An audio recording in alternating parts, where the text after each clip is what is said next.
it's very high tech here. All right, the time being approximately 7 p.m., we will call the Middleton Zoning Board of Appeals meeting of Thursday, July 25th to order. Welcome, everybody.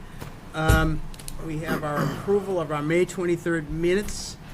Just so that everybody knows, I am going to move the agenda around a little bit tonight. What we will do is we will take 3A 1018 Boston Street and 3B 49 South Main Street at the end, because we have a bunch of filings in front, which we think we can get through pretty quickly, and then we can spend the time we need on both of the Villbridge applications. So, meeting minutes. Has everyone had a chance to look at the minutes? Mm-hmm. Any changes, deletions, corrections, or additions? Hearing none. I'll accept the motion to approve the minutes of May 23rd. So moved. So moved. Do I have a second? Second. Second. All right. Any additional discussion? Hearing none. All those in favor say aye. Aye. Aye. Oh, you know what? Do we need to, well, for minutes, do we have to roll call? You got to do a roll call Roll- because she's right. remote, right? Okay. Okay.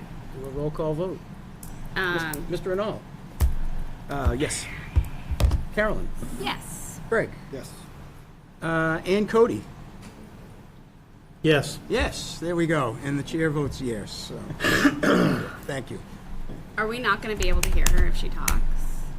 Yeah, she doesn't have a microphone, right? So. Oh, yeah. She says she's... Can you hear me now? Oh, we got we got it. you. Can you hear me? Yeah, we hear you, Ann. Welcome aboard. Excellent. All That's right. amazing. It's working. Okay, good. Okay. Technology. Okay. Liaison reports by board members. I'm not quite sure what that is. Does anyone? Anything you want to report from your meetings with the town where you were appointed by the board to represent us? Oh, okay. Well, Bill Renault and I both were involved with a lot of discussions with the applicant for Villbridge, town council, peer reviewers, the applicant's consultants, and we can get into those discussions in more detail when we get there. Bill, I don't know if there's anything you want to add No, I think that's probably the best if we deal with it so, on the item. for that. Yep. All right. Continued public hearings, 208 South Main Street, map 26, lot 5. Sean Sarno, special permit and site plan approval. We have anybody here for that? Come on up. And this is an application for a change of use from a previously approved special permit, site plan under zoning bylaw, section 24, to add a recreational area for children, 5.1.6, for reduction of parking. Yes. Talk to us. So, my wife and I own Declan's Mining Co. We've been in town for about 4 years. We were originally at River Street above Bear Marine, and now we're in the Rockies Ace Hardware Wohler building, where there's 3 tenants in there. So we have about 8,750 square feet total of interior space, and we're looking to cut up or demise 1,500 square feet interior to make for retail for occasional walk-ins, and we also want to host these birthday parties for children. And the walk-in, what are they doing when they're walking in? So Declan's Mining Co. We make mining buckets for kids. It's like rocks, gems, minerals, and fossils that kids can sift through in a bucket. And what we're most known for is putting that bucket together on social media. So it's a space where people can come in and meet the people that work there and possibly build a bucket themselves so that they can walk out kind of like a retail location. Okay. We always have a high request of people wishing that they could come in to purchase a bucket instead of just e-commerce. And then something local for the kids to do small gatherings for birthday parties where the kids can build their buckets and sift and mine them right there on location. Okay. Members, Bill. So, looking through, I believe I talked to our building commissioner about the number of spaces. So, you have 17 spaces dedicated to your section, is my understanding. Is that right? Correct. Yeah. So, what are we thinking size-wise for these parties? Do we have like an idea size-wise, or? Yep, so the whole entire space of the Rockies building, I believe, has almost 70 parking spots. Yep. Our allocated is the 17 spots. Wohler currently only ever uses 4 spots per day. Okay. And Ace Hardware only really uses up to 8 spots per day. We've been there for almost a year now. We have a great relationship with both of those companies and both of those businesses, and they also know that this is what we're trying to do to pull that in. But I really plan on keeping these parties no more than 12. So are you thinking also that you'd have, I mean, like the timing of the other businesses that, you know, Yes. obviously you'd So be trying to that's- do these when these other businesses aren't in operation, I'm assuming? Correct. Yep. So that would be ideal. Like when school is in session, we're not going to be having birthday parties during the day. We also have the building that's across from us that we have a great relationship with them too. And it seems that with our schedule, we would be pretty much opposite of what the other businesses are running. And with our staff, it would be only 2 staff as opposed to what our normal staff would be during our normal operation hours. Great. Cool. That's all I have.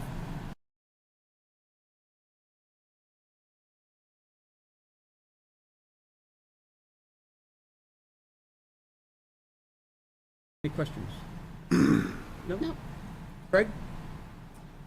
I was getting propane and the manager at Rockies didn't have a problem with it, so. I was okay with it too, I guess. There you go. And our newest member? Any No- questions? No questions. Okay, is there anyone here from the public that has any questions regarding this request? Oh, Ann, don't forget about Ann. Chair? Oh, yeah. Ann, sorry, yes. Ann, any questions on this? Okay. All right. Anyone from the public have any questions regarding this request? Okay. Hearing none. Mr. Hartwell. Mr. Chair, based on the evidence presented and the testimony provided, I will move that the board accept the following findings. First, that the proposed use will provide Middleton families with a convenient and safe indoor space to host small parties. That the previously approved parking layout is adequate for the intended use and such use is not detrimental to safety. Proposed use will not create any additional demand beyond the capacity of the existing utilities. The property is located on Route 114 and nearby other family-friendly retail and recreational uses.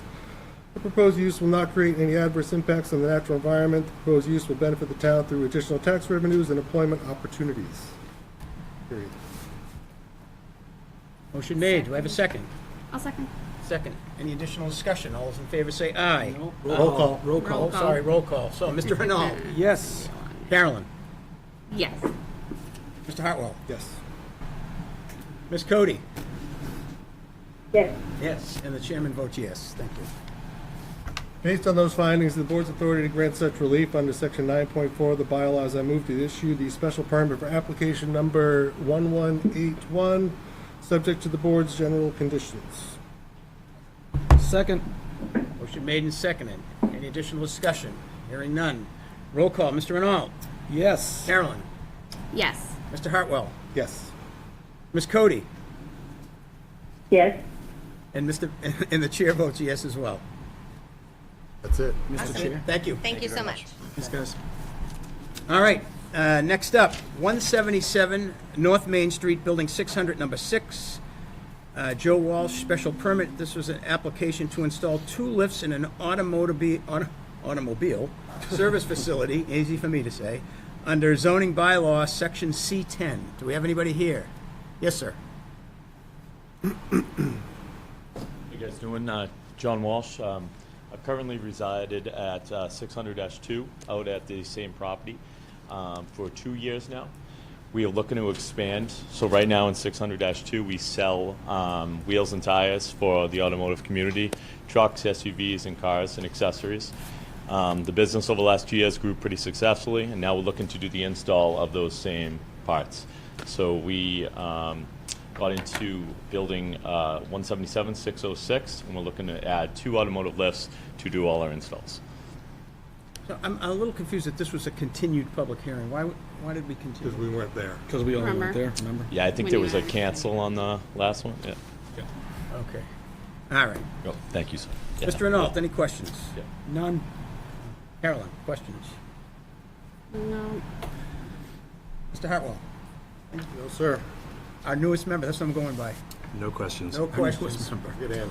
Ms. Cody, any questions? No, not enough. Mr. Chair, if I may, also for the record, the design review group and the planning board both submitted a favorable recommendation for approval of this. Okay, thank you, Mr. Riley. All right, and the chair doesn't have any questions on this as well. Is anyone from the public here has any questions on this application? Hearing none. Mr. Hartwell. Mr. Chair, based on the evidence and testimony provided, I will move to accept the following findings. First, that the proposed use will provide an appropriate location for an existing business to expand and stay in town. Two, that the proposal does not alter any pre-existing parking or travel conditions on the site, and the proposed use shall not adversely affect those current conditions. Three, that there are no proposed changes to utilities and no additional strain on public services. Four, that the proposed use fits with other automotive-related uses along the 114 area, including those within that industrial park. Five, any impacts on the natural environment have been addressed by the elimination of outdoor storage on the site. Six, that the town will benefit from allowing an existing business to expand in its current footprint in town, and that will provide additional services, revenue, and employment opportunities. Do I have a second? Second. Second by Mr. Renault. Any additional discussion? Hearing none, all those in favor say aye. Roll call, Mr. Renault. Yes. Carolyn. Yes. Mr. Hartwell. Yes. Ms. Cody. yes, And the chair votes yes. Based on the aforementioned findings of the board's authority to grant such relief under section 9.4 of the bylaws, I'll move to issue the special permit under section 9.4 and pursuant to the table of use regulations C10 for application 1183 to authorize a special permit for the use of a pre-existing garage for 2 service lift bays, conditioned solely upon the board's general conditions. Second. Second. Second by Mr. Renault. Roll call. Mr. Renault. Yes. Carolyn. Yes. Mr. Hartwell. Yes. Ms. Cody. yes. And the chair votes yes as well. Thank you very much. guys. Appreciate it. Thank you. It could all be this quick. All right, next up, 22 Riverside Drive, map 32, lot 47. Justin Beliconis, special permit.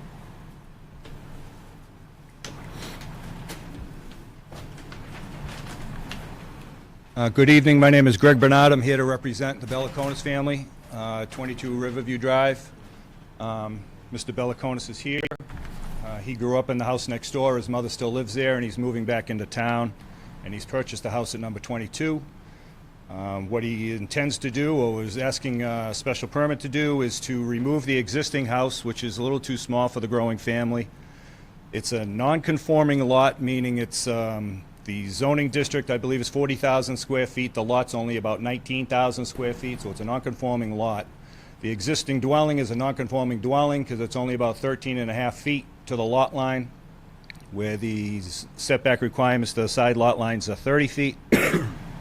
And after removing the house and he erects a new house, it's going to meet all of the required setbacks of the town of Middleton. It's 31. It's a 30-foot required setback. He's going to be 31 from the left side. He's going to be 37 from the right side. He's going to meet the 50-foot setback from the center line of Riverview, which is only a 40-foot wide road.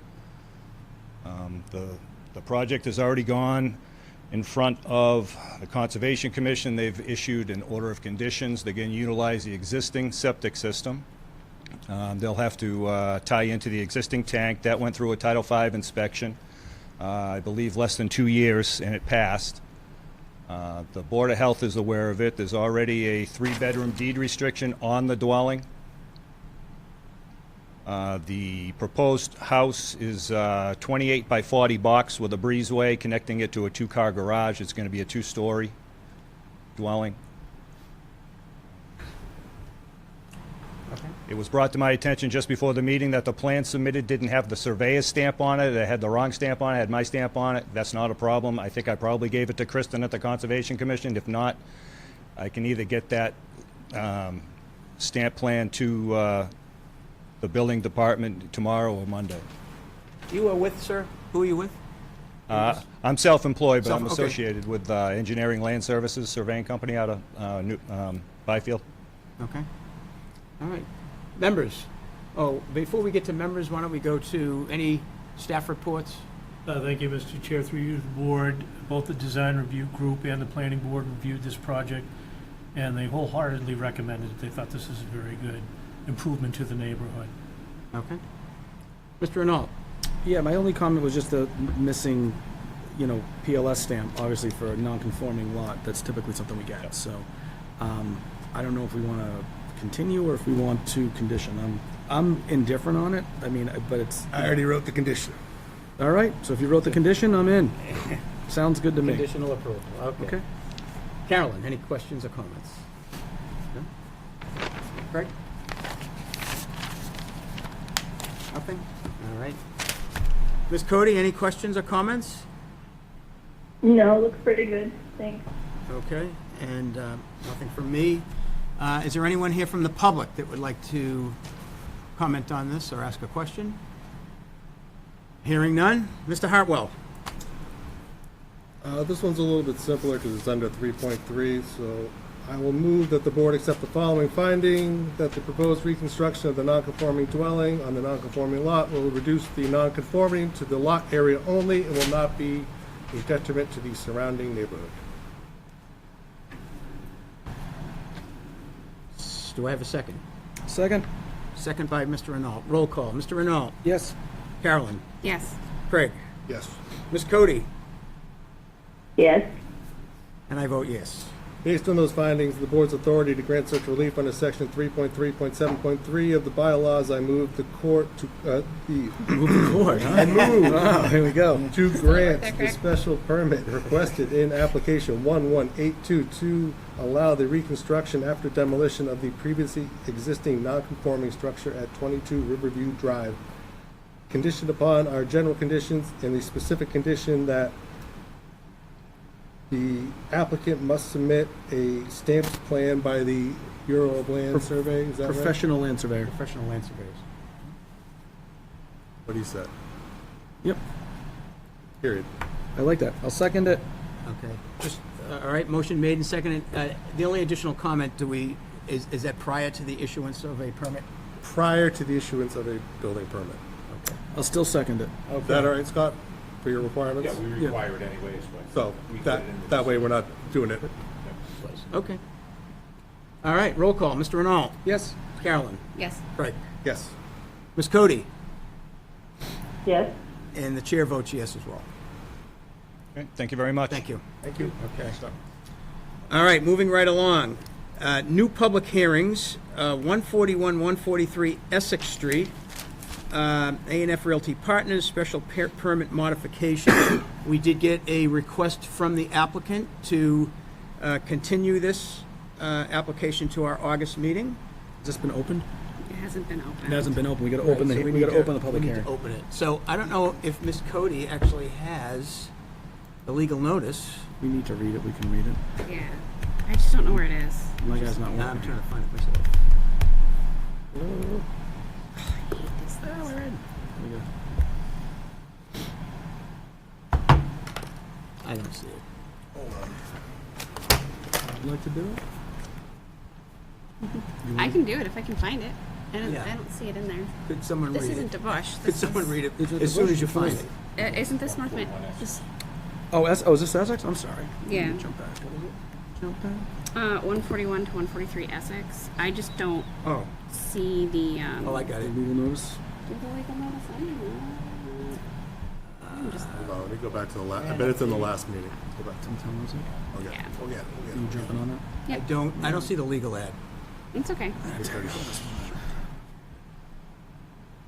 Hold on. Okay. Working on it. Okay, take your time.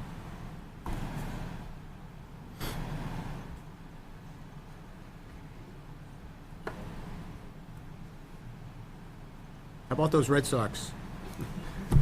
We need to start winning. There's a little slump after the break there. Yeah. Mr. Chair, I can read it for you if you'd like. You have it? I have a copy of it. Does a board member have to read it, or can? To be honest with you, No. I don't think anyone. Chris, why don't you read it? Okay. Yeah, okay. In accordance with the provisions of Chapter 40A, Section 11, MGL, the Zoning Board of Appeals will hold a public hearing on Thursday, July 25th, 2024 at 7 p.m. at the Fuller Meadow School Media Center, 143 South Main Street, on the application by A&F Realty Partners LLC for approval of a special permit modification for a common driveway regarding the property located at 141 through 143 Essex Street, and found on Assessor's Map 10, parcels 37, 37A, and 37B. Okay. Again, the applicant has requested that we continue this hearing to our August meeting. Is there anyone that has any comment or question prior to our accepting a motion to continue? Is there anyone from the public here that had any comment or question on this? Although we don't have the applicant I don't think we can really even Yeah, answer we don't questions. have anybody here. I'll make a motion. you got it. You got it? I'll make a motion to continue the hearing to August 22nd. Seconded. Motion made and seconded. Roll call. Mr. Renault. Yes. Carolyn. Yes. Craig. Yes. Ms. Cody. Yes. Yes, and the chair votes yes. Okay, thank you. Next up, new public hearings, 2 DeBush Avenue, Unit 2, Map 17, Lot 58, Clear Shield Special Permit. Do you have that one, Chris? I do. Could you read that for us? Yes, I just got to back up here a little bit. Give me just a second.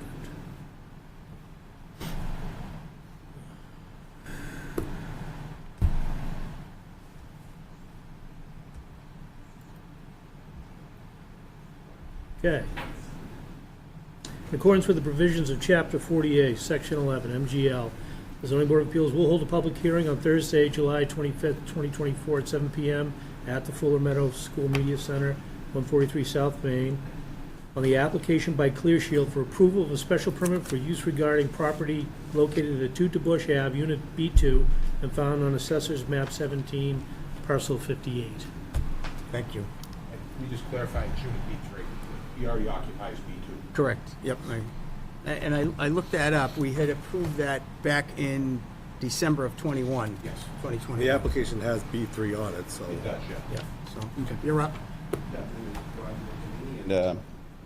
Owner of Clear Shield Print Protection. We've been on Unit B2 to the Bush Avenue for 3 years. And now the Unit B3 is right next to us and became available. So we decided to lease it and expand the business, try to get more space so we can maybe do more business as we grow. So basically we're going to do the same thing, which is a paint protection film wrapping. That's what we do, PPF. And nothing else much is going to change. It's just more space, basically. So this is really just an extension of what you're already doing. Yeah, next it's door. just an extension, more space in case we need to, like we need more space for office or cars that we need to do more business with. So it became available, it's not next to us. It was tough to say no. So we might probably, that's why we decided to take it. And your business is doing well then? It is, yeah. Okay. Yeah.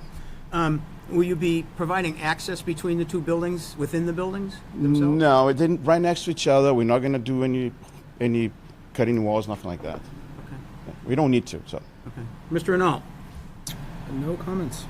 Carolyn? Nothing. Craig? Have the conditions at the site changed since you were previously approved?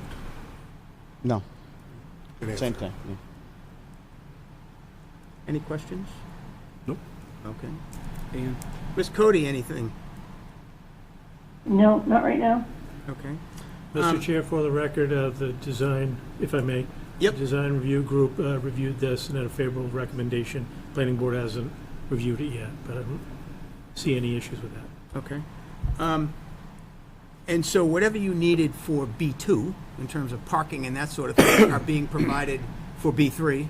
This Yeah. is just a duplicate of everything we've done before, is that Yeah, right? just to have a better idea, every unit over there has, in front of the doors, has 2 spaces. And then across the way, there is 14 floating spaces that, for employees and people, customers. So it's literally like almost 20 parking spots that most of the time only 9 or 10 is occupied. And I recall our discussion from when you came in before. It's not like you're going to be storing 6 cars there that are ready to go and they're parked overnight and all that thing, right? No, the way we do our business, we do most of it's whole vehicle wrapping with the paint protection film. So most of the times you only do 2 or 3 cars at a time, and those cars they stay there for 2 or 3 days max, and that's our limit that we do every time. So with a new unit, maybe we do 1 or 2 more, but usually they stay in the building for 2 days max. Some cars they come in the morning, they leave in the end of the day. But most of it, they stay for a couple of days. Okay. Is there anyone from the public that has any question or comment regarding this application? Mr. Hartwell? Mr. Chair, based on all the evidence offered by the petitioner and the information gathered by the board during this public hearing, I move to accept the following findings. That the adverse effects of the automotive vehicle wrapping business to be located at 2 DeBush Avenue, Unit B3, will not outweigh its beneficial impacts to the town or to the neighborhood in view of the particular characteristics of the site and of the proposal in relation to that site, and that the following criteria have been met. 1, that the proposed use will meet a community need as it continues to provide a niche community service. 2, the use will have minimal impact on the traffic and pedestrian flow and safety. There are adequate utilities and other public services in place for the proposed expansion of the current use. The use is located in a light industrial zone and fits with the character of the neighborhood, as is an expansion of a current use on the site. 5, there will be little harm to the natural environment. And 6, there is a positive economic and fiscal impact to the town by allowing an existing local business to expand and grow. Second? Motion made and seconded. Any additional discussion? Hearing none. Mr. Renault? Yes. Carolyn? Yes. Mr. Hartwell? Yes. Ms. Cody? Yes. And the chair votes yes. Based on those findings, pursuant to Section 9.5 of the bylaws and the Table of Use Regulations C10 regarding motor vehicle light service, I move to issue the special permit to allow an automotive vehicle wrapping business at Unit B3 at 2 DeBush Avenue. Second? Motion made and seconded. Any additional discussion? Hearing none. Mr. Renault? Subject to our general conditions. I'll still second it. You're still seconding. I'm still seconding it. You want to make it a third? Carolyn? There we go. Yes. Yes. Craig? Yeah, I was just making sure we didn't have any special conditions on the last decision. Okay. Okay. Ms. Cody? Yes. And the chair votes yes. Good luck. Thank you. Thank you, Walter. Okay, next thing on the agenda is adjournment, but we're going to go back to the top. I think that's the fastest we've ever gone through 5 filings, so. So let's try to keep it at the same Do we get a pace. bonus for that? We Right. should, yeah. I think we should have 15 minutes off right now. Okay, so we're going to go back to continued public hearings. The first one is 1018 Boston Street, Villbridge Acquisitions Comprehensive Permit, application with revisions to the plan of record for a proposed 3-story, 60-unit rental multifamily building off Boston Street, under MGL 40B. Hi, Lars Onion from Village Acquisitions, sorry, Walford here, and here to follow up on the application. We last met with the board in April, and this is the project status file that we have used on a recurring basis. So as mentioned before, we extended back in April. There was no meeting in May, and then the June meeting, as the board knows, was rescheduled. So we're here tonight to continue the discussion on decision conditions. What we had on the agenda was decision conditions, the public comments, and potentially closing the public hearing and the board voting on the comprehensive permit application. Okay. We can get back to the liaison report from board members. Both Mr. Renault and I have had several discussions. We've met with town council. As I mentioned, we met with the applicant's team and have gone through significant comprehensive evaluation of what's being proposed, what mitigation is being offered through this process. I know I see Sam Gregorio here from our peer review consultant. Sam, I don't know if there's anything else you want to add tonight relative to your review of traffic and that sort of thing. If you have no comment, that's fine too, but. For this particular one, no, but obviously we'll be here for that next. Okay, very good. Mr. Renault, any additional comment? No, I mean, I think we focused a lot on kind of timing of traffic and trying to have, periods where we're improving it. From what's there today, either through, timing and signal changes during construction to adaptive signals, which essentially talk to each other to move traffic through the downtown as fast as possible, which the applicant has been willing to agree to. So that really was the focus of most of my portion of the review, was trying to get the the mitigation package to kind of jive with the understanding of what we heard here in the hearings. So I'm comfortable with what I have before us. One other comment I do want to make is this project also went through a development agreement with the select board. So there was also several discussions and presentations to the select board as well before it even got to the zoning board of appeals. So, Jay, I don't know if you want to just offer anything also. Sure. This was, the last several weeks have been mostly about, although you had some fixes on typographical stuff and some clarifications throughout, the last several weeks have been, probably more than that, have been spent on condition 16. Yep. It wasn't so much what they were committing to do, but the timing around it, making the puzzle pieces fit together. There's a lot of if this, then that, and if that, then this. There are a couple remaining typos that Attorney Smolak pointed out today, and I also had flagged for, I think Bill was the one who helped structure this 16A. I wanted to make sure you were okay with how that condition ended up with the timing there. Yep. Other than that, there were three in the preamble to section 6 or condition 16. There's three small typos. Just, but everyone, the project team, Lars and John, put a ton of work into this. Justin put a lot of work into it. Chris had jumped right on board late in the process to help get this, the language down. So, Chris, any comment from the planning department? No, I think it's wrapped up and certainly ready for deliberation and consideration for closing the public hearing. Considering approval with the appropriate conditions as they've been discussed and subject to the public input. Justin, any comment from the administrator's office? Just overall, this project in particular, given the turnout, I'm sure you typically don't see this type of response from the public. So it's something, for my office and to speak for the select board, it's something that we treated very carefully, gave special attention to, with the understanding that while there are some elements of this that you're bound to kind of go through and do in terms of the development, but we wanted to make sure that we were strong advocates for the community and tried to use this as an opportunity to, to an appropriate degree, address traffic issues throughout the community. It's going to help us kick things off. In the long term, the improvements that we're going to see that will come adjacent to this project will help kind of catapult things over the next 5 or 10 years as we look to address 114 from north to south or east to west, depending which way you look at it. So I appreciate the partnership from everybody at the table. It's been a long process. And of course, as always, if people have any questions, my door is always open. Thanks. Members, Carolyn, any additional comment? Just as far as with respect to the process that this has been, I just want to make sure that that as a board we recognize the commitment that our town administration has given us, and that specifically Bill and Rich have made. This would be a lot harder without both Bill and Rich and your expertise.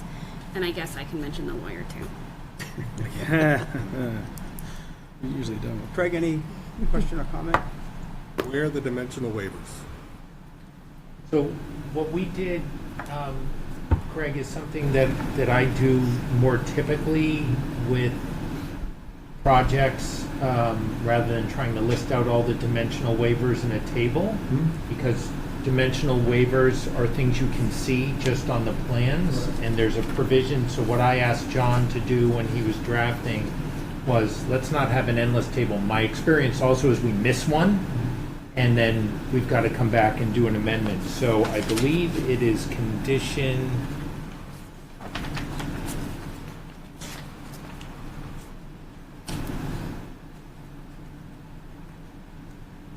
36A. It says, subject to the conditions hereof, the board expressly waives any and all local rules, regulations, and/or bylaws relating to the proposed use and dimensional regulation of the project as may be necessary to construct the project consistent with the plans, but only to the extent necessary to build the project that is shown on the plans and approve final site plans. And then B is requested waivers that do not relate to the use of the property or which are not related to dimensional matters as shown on the plans or discussed in attachment A. No, it's fine. Yeah, It's that's pretty They typical. were in the drafts up until Monday. That Right. We had seen, so I was just curious to make sure that Yeah, it was properly that- accounted for, that both parties realized that it's built Right. into the project. It's built into the. Again, my experience is that the things we rarely worry about once we spend a year talking about a site plan is the dimensional stuff. Some of the Where they are so easy to do. That's why I was Right. hoping they were worked in. Yes. Thank you for. Yeah. Anything else, Greg? I'm sure you've been studying this incredibly, our newest member. I have been. Yeah, any question, any question or comment? No questions. Okay. Ms. Cody? Could I? Yes. I just do want to note that, and before we vote, I just want to point out those few typos in the preamble to condition 16, but we'll get all the comments out of the way first. Okay, great. Ms. Cody, any comment or question? No, I'll wait till after we hear from the public. Okay. Lars, I know in your chart, I can't see it from here, but when did we start this process? We filed the application in August of last year, and the first meeting opened, or the hearing opened on September 20th of last fall. Just about a year. Yep. Okay. All right, so is there anyone here from the public, or were you here for those other ones that we already closed on? Anyone here from the public that has any question or comment? When you come up, please state your name and address. Do you want to note that this is the residential? Residential. This is the residential only, by the way. Yes, we will get Residential to the commercial piece after. This is This is the strictly for 40 the residential. 40B application. 40B application. Yes, ma'am. Hi, Natasha Bansfield, White Lane. I have a question about the residential. So that traffic will be emptying only onto Boston Street, is that correct? I say that again? The traffic from the residential at the back of the property, that is emptying only onto Boston Street, is that correct? That's right. Yep. How will that traffic be mitigated? So we have the applicant's consultants have come up with a mitigation plan. Our peer review consultant for traffic reviewed it as well.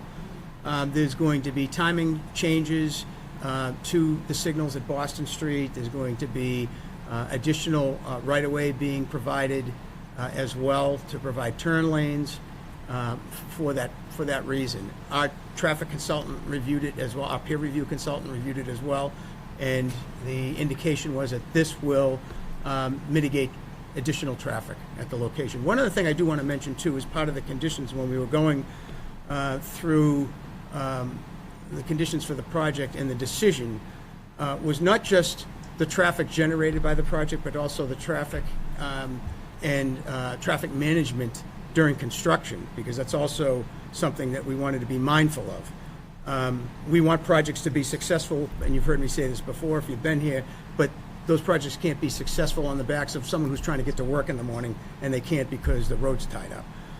So I think between the applicant's traffic engineers and the town's peer review consultant traffic engineers, it was determined that the mitigation plan will help with the traffic, will mitigate the traffic. I'm definitely not a traffic expert by any stretch, but I sit in the traffic every day.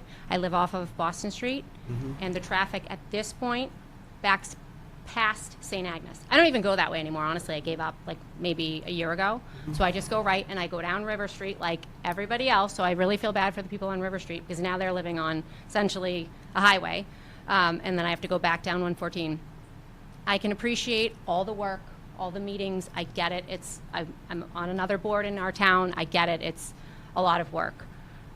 I really can't wrap my brain around how a traffic study person or whatever can say that 60 units with that many more people emptying out onto tiny little Boston Street isn't going to have a major impact on the traffic. One other sidebar question. I see the timeline and it does look like a lot of work. Are these meetings, were those the meetings that you and Bill and Lars were having privately? Are those on there or no? No. Nope. So when do we find out what happened in those meetings? We just discussed it. So we were tagged as part of the ZBA to help negotiate essentially the traffic condition. That was what we were asked to do. So obviously I'm a professional engineer. I work as a town engineer in another town. Rich did own a traffic engineering company, now is a member of a larger traffic engineering company. So we clearly have the experience in this type of stuff. So the board had asked us to negotiate on behalf of them for the final couple of pieces. Realistically, what we were doing, I think that town council really laid it out, more about identifying the timings of all of the different pieces that have to be implemented and when they come. So we have a couple of series of just timing adjustments, so that's not going to be like a major change. But then the addition, there's a couple of big additions, and this was all part of the MOU that was approved by the select board as well. So we have an additional lane that's being added at the intersection on Boston Street. There's an additional lane that's being added on Main Street as well, on South Main Street. So both of those build into the site. So what's happened is Lars, instead of using all of the property that he has been willing to give the town an easement. So this is what was approved at town meeting for us to be able to take that easement, right? So that's all part of the same package and discussion. So we have Isn't that contingent upon us accepting? I wasn't done. Say that one more time. Has nothing to do with that. Oh, really? Accepting the what? I didn't say what you said. I believe it was said in the meeting that if we don't accept the drive-through, then he won't give us.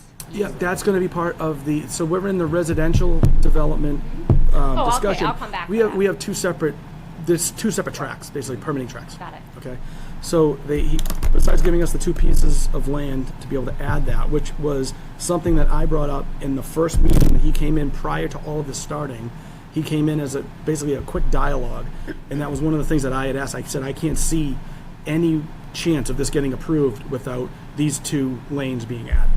So he's accommodated that request from day one that this board discussed prior to even the hearing starting. Select board has also agreed to that's a need, and obviously he's agreed to it.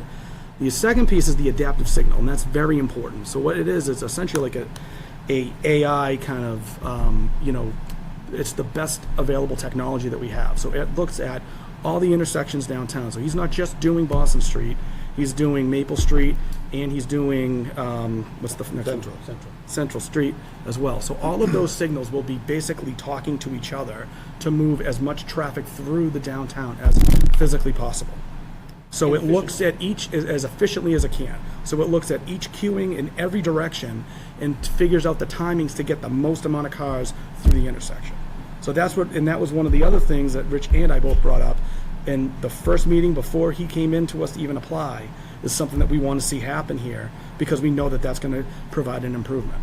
So these are the things that we're asking for. So it's not like that they're not providing improvements. It's that there's a lot of things that this board has thought of and has asked for that the applicant has delivered on, and that's kind of where we sit basically at this point.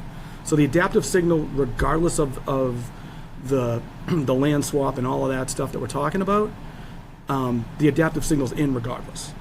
So that will mitigate your increase for the residential regardless. I guess. Yep. I apologize. Can I add something to that as well? So there's another component of this. There's a lot of things we're kind of firing on all cylinders right now, which is great from a team perspective for the town. But we're doing, negotiating this effort is happening in tandem with getting a housing work grant off the ground that has been submitted and we'll hear back about in the fall that would pay, I believe, $2.5 million from the state to pay for those infrastructure improvements in addition to the contribution from the land and other financial pieces from the developer. So one other huge partner in this entire conversation that's not in this room is MassDOT, who we pulled in very early in this conversation because they own that road. They own 114. And frankly, they own a lot of the traffic issues all up and down 114. And so we've been abundantly clear with them that needs to be a priority for them, as well as our partners on Beacon Hill and the legislature, stressing to them and trying to identify additional grant sources for studies down the road, next step things. So once again, this is like one huge starting point for something that we're laying out that's a much bigger picture item instead of nibbling around the edges like we've been doing historically. So we believe we have a very strong application. I've done a few of these and been successful. I know Rich has done the same. So both of us have gone after either MassWorks grants or Housing Works grants. These are in the millions of dollars, right? So, we looked at this as a very, very strong application because of the development that's happening. The 40B being here really slides that higher up on the scale for a much better, a much more advantageous grant application, if that makes sense. So And comprehensive improvements. And comprehensive improvements too. But so taking all that into account, so we also negotiated with these folks so that if that happens and we can have all of the work that would need to be done paid for by the state, that we would get instead the same cost that Lodge would pay as a mitigation payment to do additional traffic work throughout town.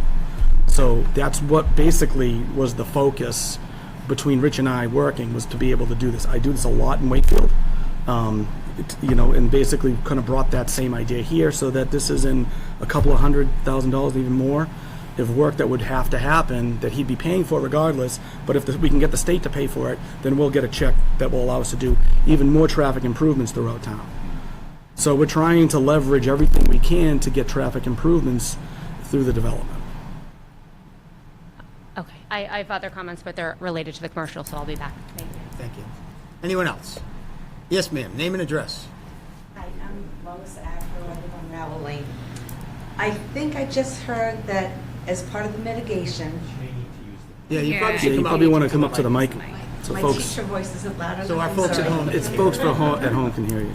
This is summer vacation. Okay, so if I'm hearing you correctly, part of the mitigation is that there will be a left turn only lane on 114. Is that correct?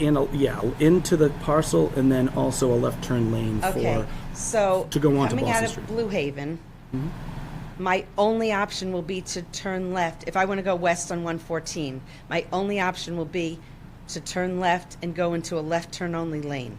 No, not exactly.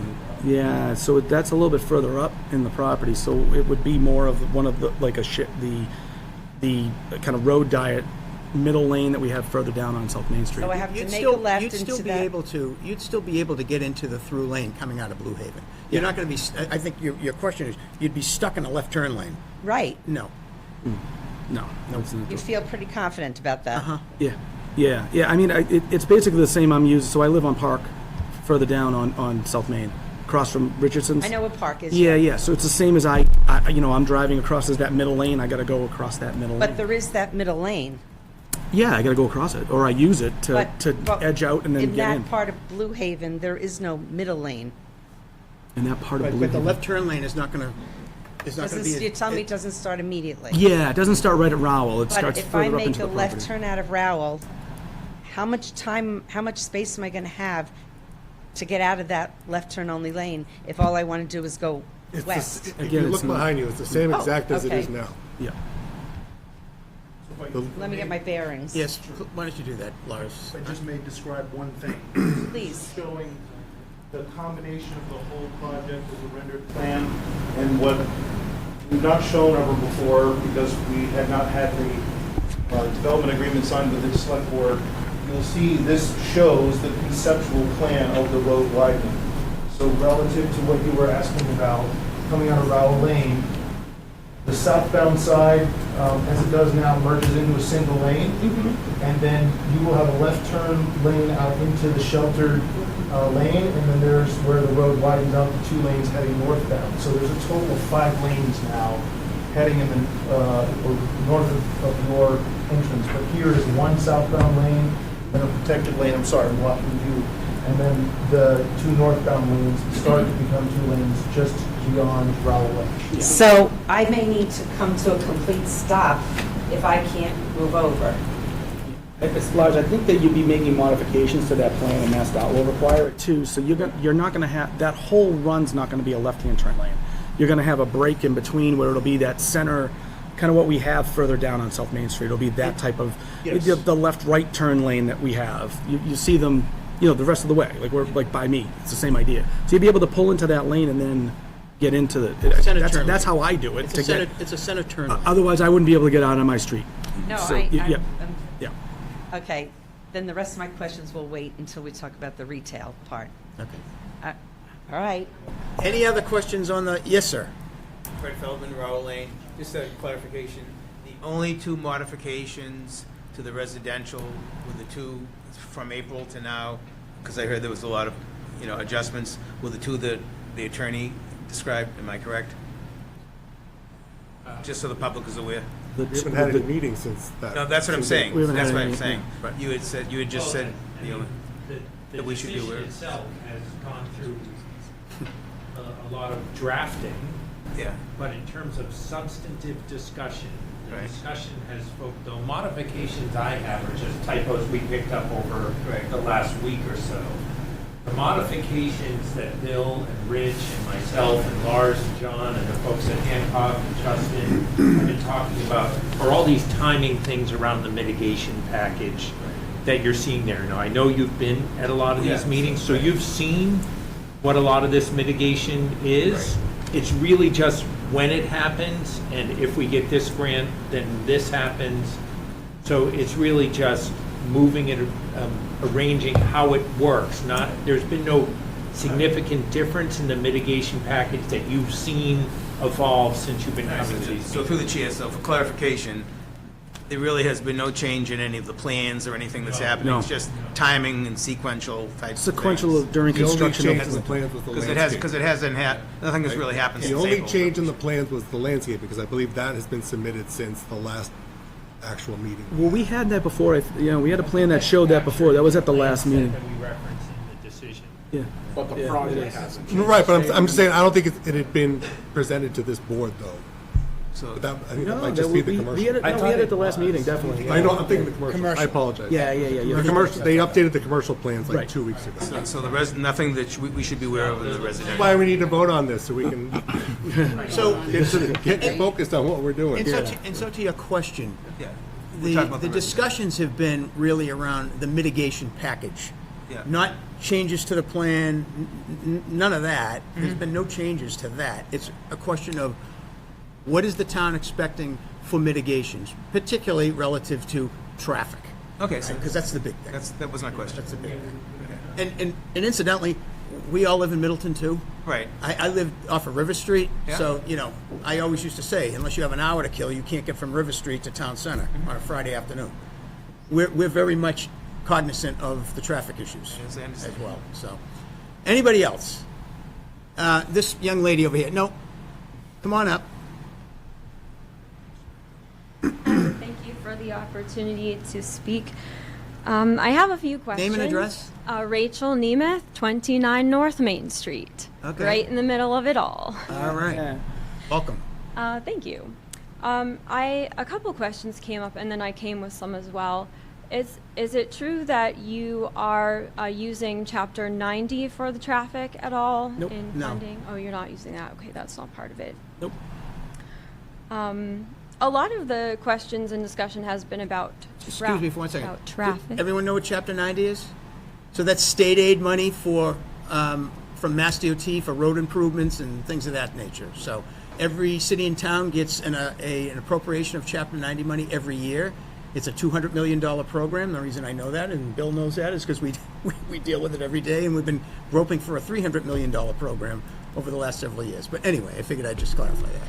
So thank you. I thought of my other question while you were saying that. I would be interested to know, is the AI-driven traffic plan in operation currently? No. Nope. It's all timing based. So I would suggest that this comes out of theory and into reality before we go ahead with any sort of plans. So if we're relying on an AI-driven traffic flow, I would really like to know if it works, because we all know that lots of things in theory don't actually play out in This isn't reality. the only place it's installed, obviously. I mean, I have one in the town I work in. A couple of different sections. We're implementing it for a very large downtown revitalization project that's close to $40 million project. So I'd just like to see how it works here. And just one other thing to add on to what Bill is saying. These intersections are under the jurisdiction of Mass DOT. Yes.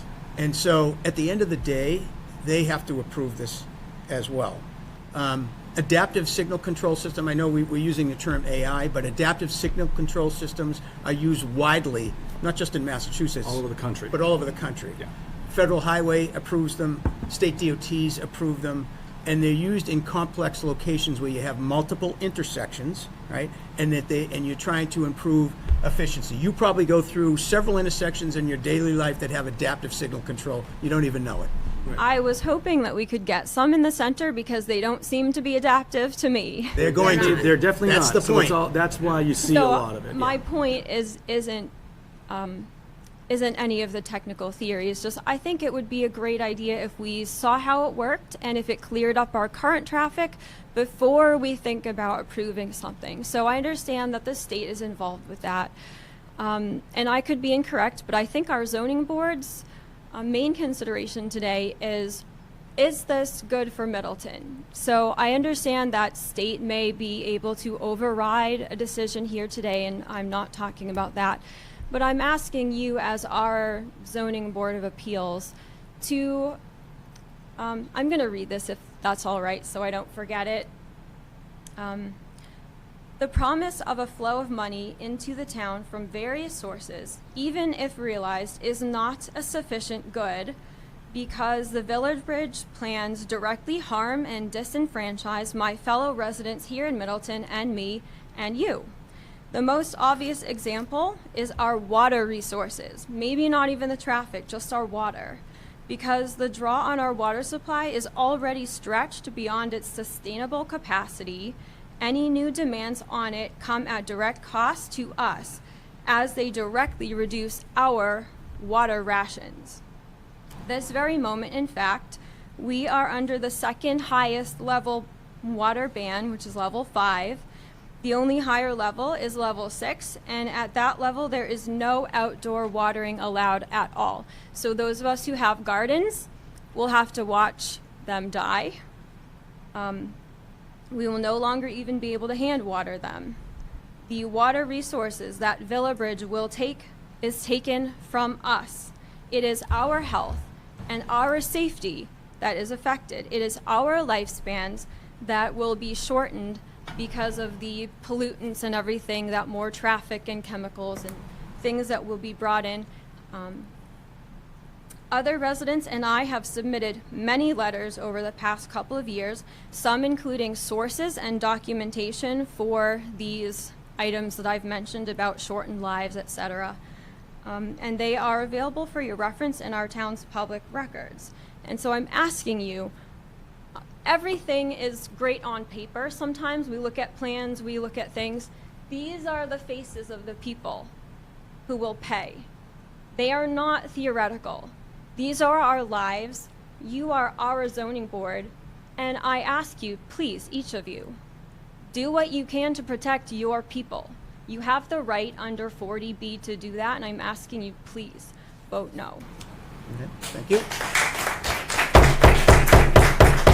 We are not going to have referendums tonight and clapping and this and that and who likes it and who don't like it, so please, let's not do that. Let's just get through all the questions and comments, and we'll try and provide as much information as possible, but we don't want to do that, please. Okay? Thank you. Who else? Yes, sir, in the back. Come on up. It's the court there. Hi, I'm Richard Andriucci. I live on 77 Rowell Lane. And a lot of the talk about traffic has resided around the intersection. We're adjacent to the property we're talking about. And right now, trying to leave our property, you take your life in your hands to take a left turn. And so I'm wondering how this project is going to have a negative effect on all of that. One of the things is, once that property is, the commercial property has traffic going in and out of that, their exit and our exit are... We're going to get to that one. So this, okay. We're just talking about the residential piece with But access through Boston Street right now. That's it, so that piece is Yeah, different. the commercial piece is next. Including the traffic flows and everything? Mm-hmm. Okay. Yes, thank you. Yes, sir.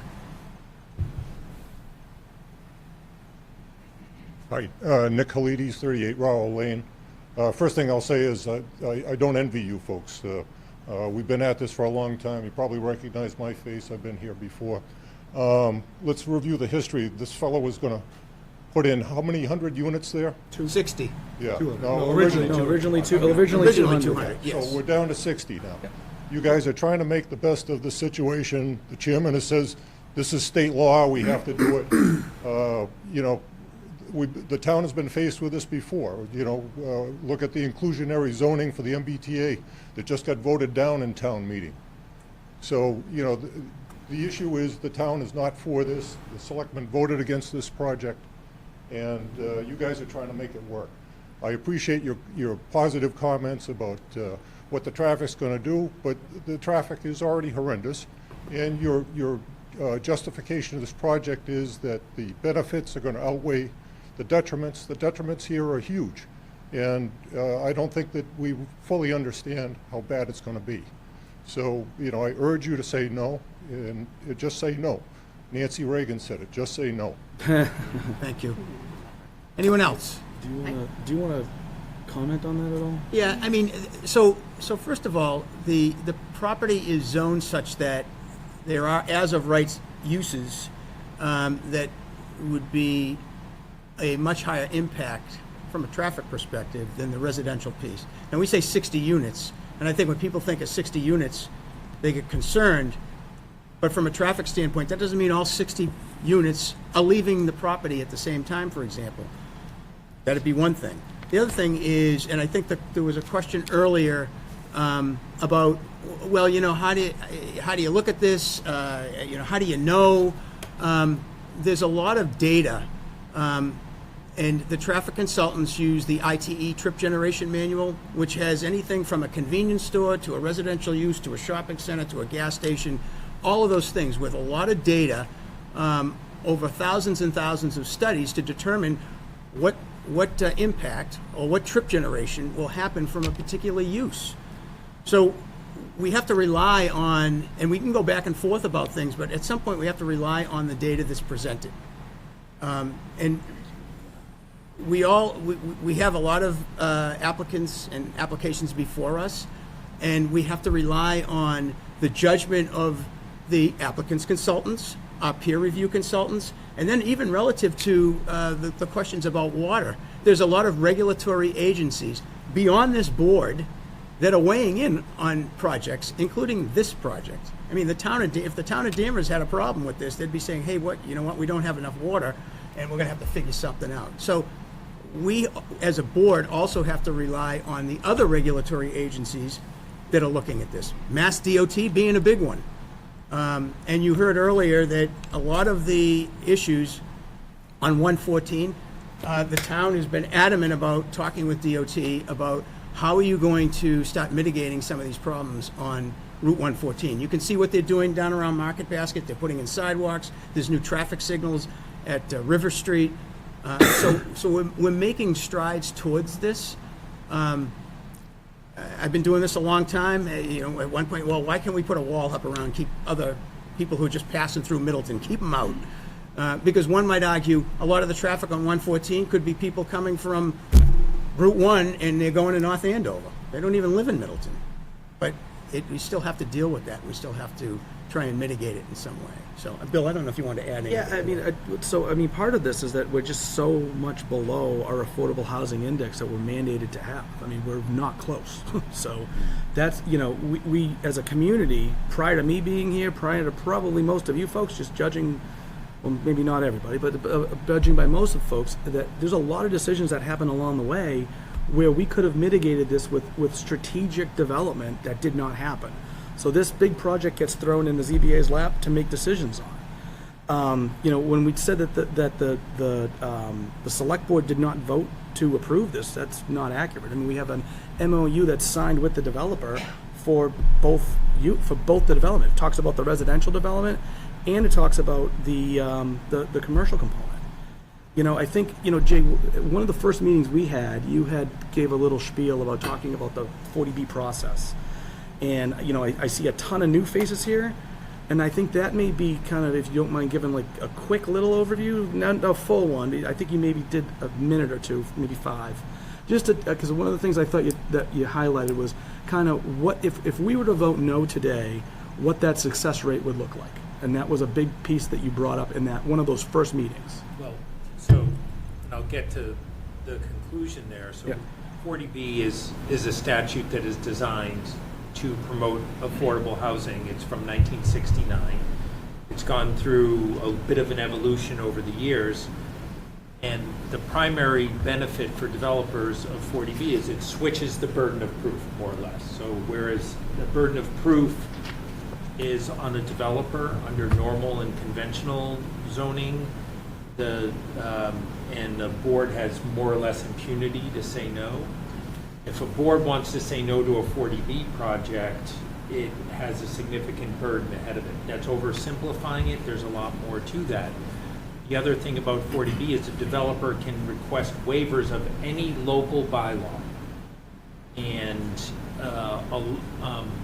as part of that, they can waive uses where it's allowed, density, height, setbacks.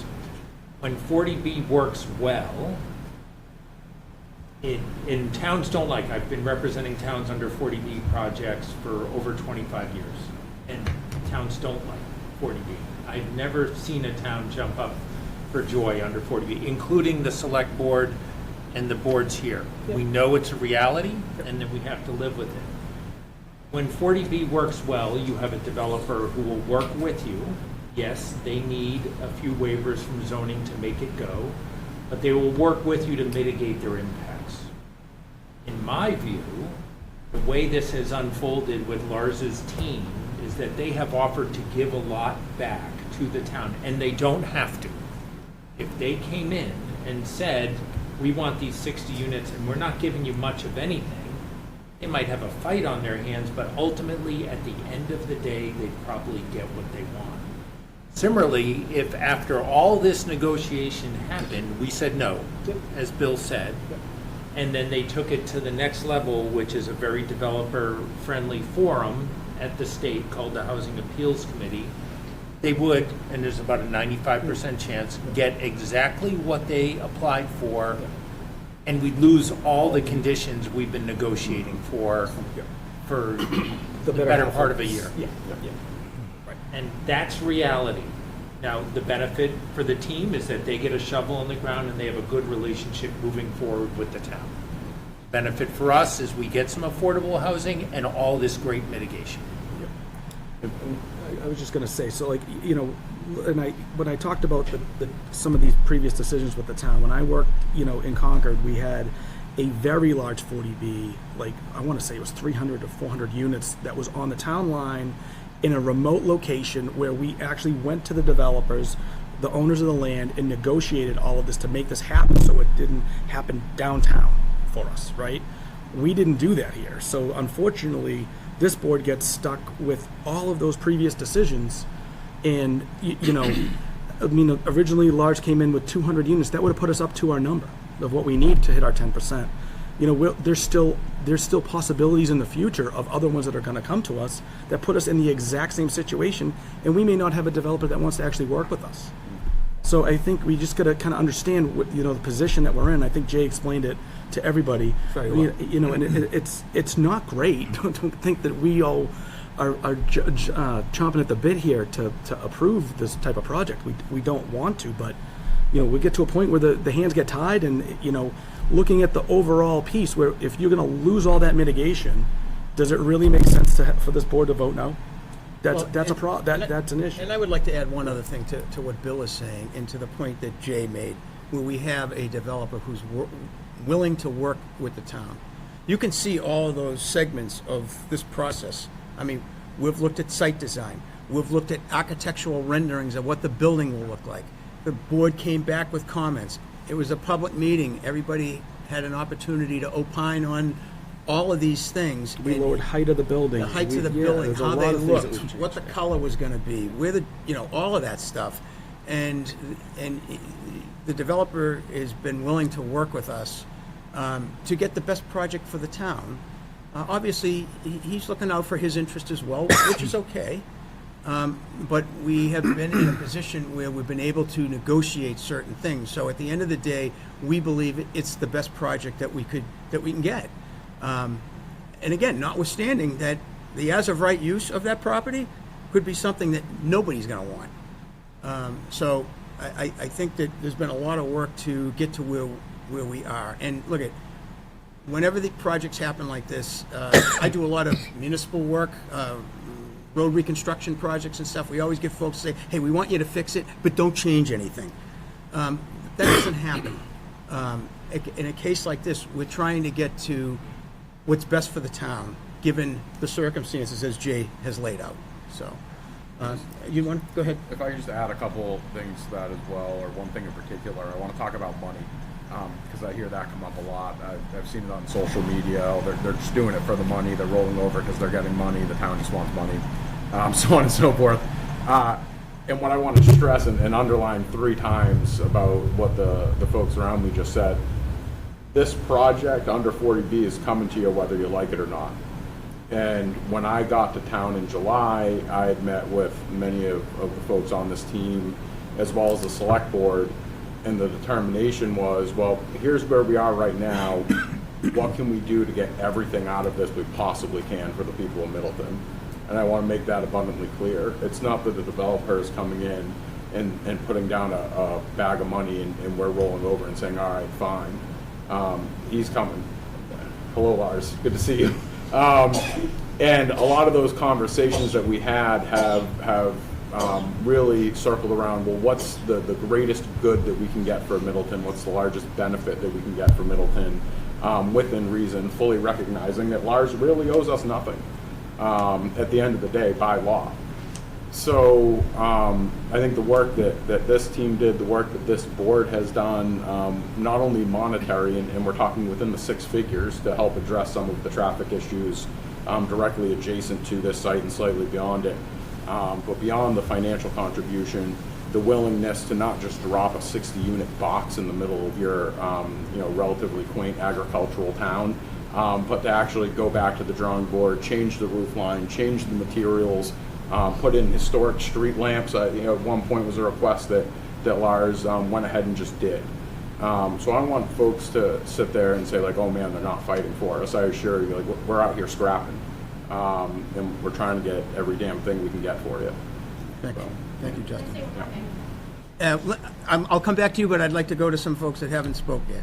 All right? Name and address, please. Alicia DePisa, Little Way. I think one of the things that, the project is obviously going to be something, right? The space is huge, and I get that, and I get the 40B, and I get the, those things, and it's very nice of your client to change things to make them more appealing to the eye. My question is, because I still haven't heard any answers because we weren't allowed to talk at town meeting, was what are we doing about the water? What are we doing about the schools? And like the woman a bit ago said, maybe can we put the traffic thing into play now and wow, it really is working. Okay, great. Maybe everyone feels a bit of ease then, but I just haven't heard any answers about, we start May with a level 3 restriction. We're at a level 5 now. We haven't had a lot of rain. And what are we doing with the schools? So I can't answer what we're doing with the schools. I would say that the water issue, as I mentioned, the town of Danvers is the supplier of our water here in Middleton, and obviously they have to weigh in on that. What do they say? Do they say, oh, it's fine, you can have another 60 units and we're not going to take any of your water away? So basically, Lars applies to get water. So when he goes to finance, he's going to ask for a will serve letter from them. That's the process. So obviously, I do this in my day job. So that's what they do. We have comment memos that we get from our DPW director, who's responsible for it here. We don't have a comment that says that it can't be supplied. So that's what we go by. This board doesn't have the inner workings and the details of the water system, and how the bands are set, all of that stuff. This board's not part of any of that, or any of the regulatory agencies. We really have to rely on staff to provide us information and detail on different pieces. And we do it for all the different projects. There's other projects that are at the town lines that have, water issues for fire suppression and that type of stuff. So all these things come to us in different packages during the, how many of these are there? 12, 13 meetings, whatever it's been? I mean, it's been a while. We've been dealing with this, and a lot of the stuff with the utilities we did early on to make sure this was viable first, right? That was something we discussed early on.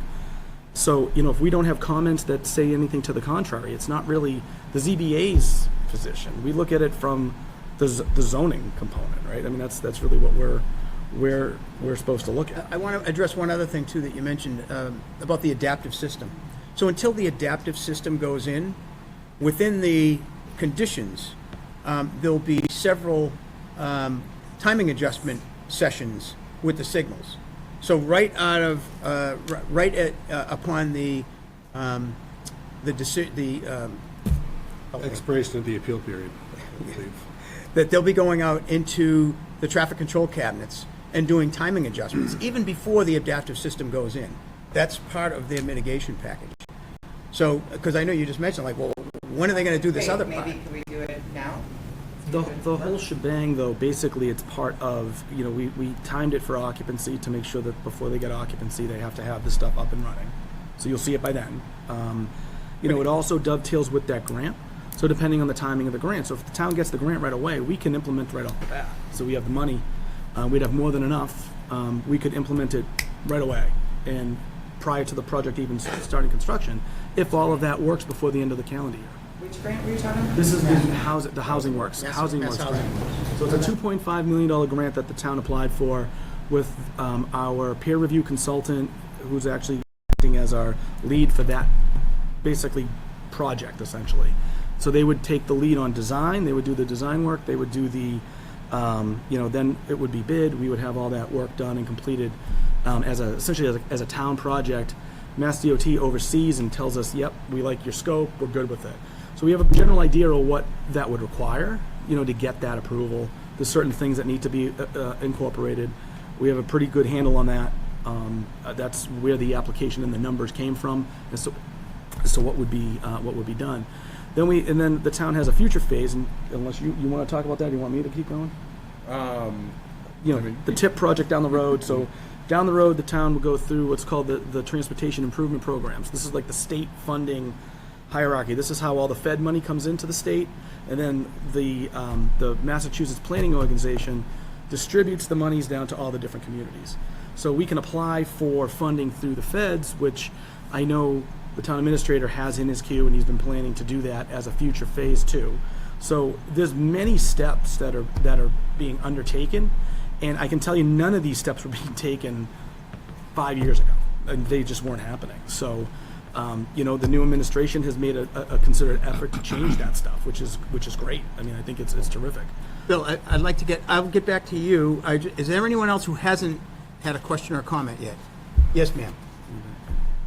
Name and address, please. Maria Pecos Hansis, 5 Estamere Place. I'm in agreement with what people have already said, so I don't necessarily want to repeat it. But Bill, you just brought something up, and I know, Bill, you said we'll talk about some of this stuff with the retail stuff. You just brought up the point, and I don't want to lose track of that. You just said that we're going to get a $2 million grant. So we've applied for a $2.5 million. Okay, so we've applied for a $2 million grant. We've applied for a $2.5 million grant. Yeah. But there's no guarantee we're going to get that. Of course not. But it's my understanding that that is what we've heard before, the carrot and the stick. So is the state dangling that as coercion for us to get that $2.5 million if we agree to the MBTA zoning? I can. You want to take Go ahead. You can take that one. And that's a loaded question. Good to see you. It's a loaded question, but I've heard that from Bill previously. Yeah. himself. Following the annual town meeting this past May, it's come up a couple times over in select board meetings, and the position. I'm sorry, it wasn't May. Just recently, the MBTA zoning at the town meeting. In May, this past May. Okay. I thought you said last year. I'm sorry. No. The last annual town meeting this May. I'm this sorry. May. Yeah. Sorry. My apologies. No. So it's come up several times over though in select board meetings, and discussions about what was the feedback, how did it look, And so from where I sit, it's that the people of Middleton have very much spoken. I think the room was abundantly clear. There were elements of that conversation that weren't super as clear cut. And so, by example, questions raised by people on the floor of, well, what, why vote on it now? Let's see what comes back from the courts, right? Which is what we're doing. Middleton, correct. Yeah. So, historically, we haven't received any big grants. We don't have anything in hand now. They're just going to promise it. Why are we going to vote for it? Let's see if we get it, right?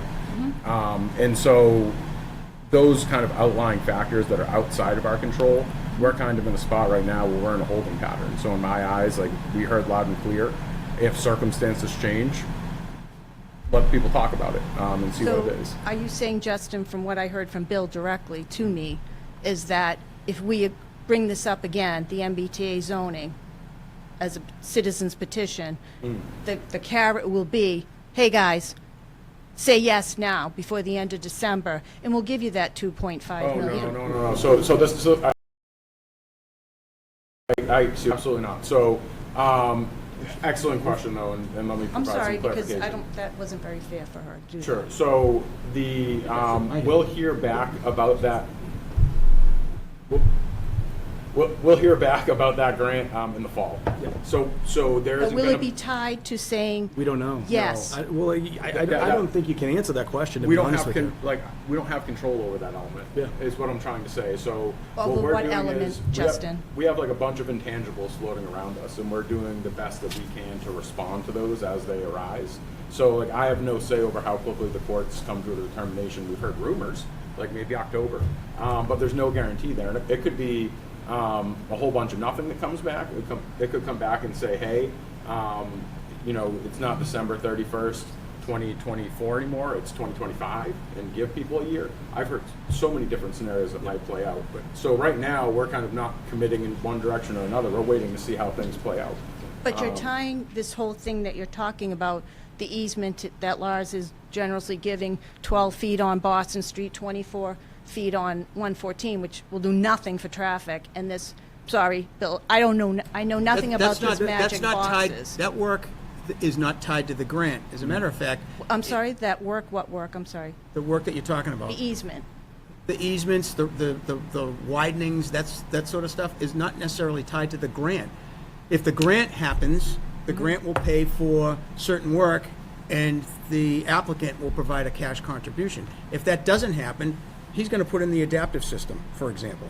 I thought you were putting the adaptive system along with the easement. We'd have to have an easement of that land, or you're never going to be able to put You a could do turning the lane adaptive in. without it. Adaptive is Adaptive two can go different without things it. Yeah, from there's the some lane widening. Well, I'm sorry, but that sounds a lot of magic hocus pocus, and if there was such a magic box that could AI, adaptive, whatever the lingo, it's not my profession and understanding that, so please forgive me, but that would have already been done by now, and I wouldn't be sitting in traffic for hours to get to my house. Who would have paid for it? Who would have paid for it? Who would have paid it? This is the Excuse me? state. Who would have paid for it? It's the state owns the. Who would pay for it? I'm saying in general, if there was such a box that would happen, maybe not even But in there is, it's Middleton. just somebody has to put money in front of the company that makes the box so that they will bring it to the town and install it. Are there such boxes in other towns that you know of? Yep. All over the country. There's a So why bunch in wouldn't we Wakefield. have one? Why Because would we you haven't say spent the money. Well, And how much is something like that it's also cost? Several $100,000, which is why the contribution from the It's developer is state, like but- $260,000 if we don't get the Mass Works grant. And I would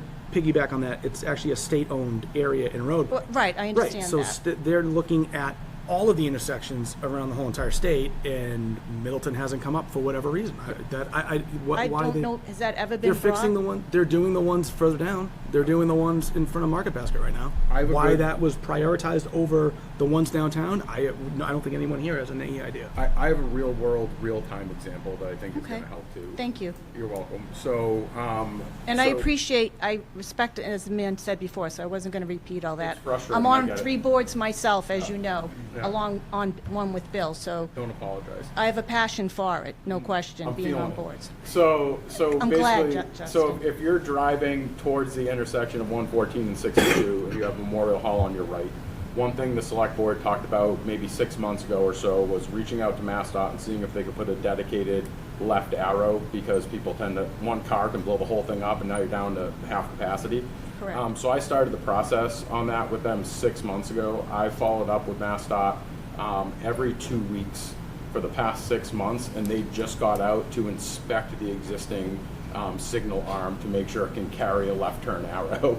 So just in terms of like timeline, right? So I get where it's like, well, why don't we just have them come out and put it in? That's just for one left arrow. So that's a good example. Yeah. If that's taking you 6 months, how long do you think a project like this is going to take you? The Couple town would be years? taking it on, that's the difference. Right. So by the town taking it on. If you get it- $2.5 million from the state. Or Lars takes it on. Yeah. So Or Lars is taking it on with his own capital. So that's a piece that seems to get lost a little bit too. So what we're saying is that if we could fix something that say is 20% that can be attributed to Lars's development, I'm like, that's great. It's a huge improvement. We're trying to go like above and beyond and kind of go for a moonshot and get this grant that's going to help us fix things further on down the line, further away that aren't directly adjacent to Lars's project. Well, I think we all know at this point by Middleton, one of the towns that said no to the MBTA.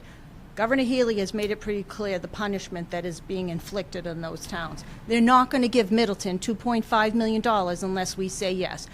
If you tell me otherwise, I'm not believing you, and I'm sorry. Right. Well, here's the thing, because we're going to go round and round and Yes. round all night with this, and I want to kind of move on because I other folks understand. have I said- questions. I But think I just I've want made to, my point. excuse me, just when I'm speaking, let me speak, and then I'll let you speak. I know, but I didn't want you to have to waste more Okay. time if that's I what you're just, saying. but let's just kind of so we can get through this. Sure. We don't know what's going to happen with the grant. So we could say, hey, we might get it, and you might say, we might not. We can keep going back and forth on this for another 45 minutes. We don't know what's going to happen with the grant, and we don't know what the outcome of that grant is going to be relative to the MBTA, right? Correct. So we don't know. So we've applied. We're hoping, right? We're hoping that we get that grant so we can provide more comprehensive improvements other than those that the developer is already committed to. The ones that the developer has committed to is left turn lanes, adaptive control system, a road safety audit with signs and pavement markings and things like that to improve safety, new sidewalks. He's committed to a whole bunch of things, regardless of whether we get this grant or not. Now, if we get the grant, guess what? We're gonna have even more comprehensive improvements that will go into the square. And then fast forward, if we get a TIP project, even more. Recognizing that 114 and every one of those intersections belongs to Mass DOT. And they have commitments all over the state. I do a lot of work for Mass DOT directly and through cities and towns. I know what it's like. 6 months? You were lucky they came out in 6 months. I've been persistent. Yeah, but the simple fact is, the mitigation associated with this project happens as part of his project. Signal timing adjustments, right out of the gate. He has to do that. And we want to see signal timing adjustments again at occupancy. We're going to see that. These are all things that if we weren't doing this project, which we're obligated to do by state law, I understand that. we'd get zero. But- we get no mitigation. Are you saying, so Rick, Lars is doing all the things that you just mentioned, that's great. But if we don't get that $2.5 million, does that all go for naught? Because traffic's still going to be crazy. No. What does the And that was the $2.5 whole million point. do? That was the whole point of having a mitigation package. Because when we first started talking about the mitigation package, we hadn't even applied for a MassWorks grant. It came up at one of the meetings, like, boy, we could expand these improvements even further, not in lieu of, even further than the mitigation that he's going to do. Okay. So the fact that we're going to do an adaptive control system in Middleton Square, not just at Boston Street, but Maple Street and Central, the fact that we're going to do that is going to improve traffic through the square. Is it going to be like the panacea of traffic in Middleton? No, it's not. No project is going to be the panacea. Is it going to improve it? Absolutely. Absolutely. We don't know.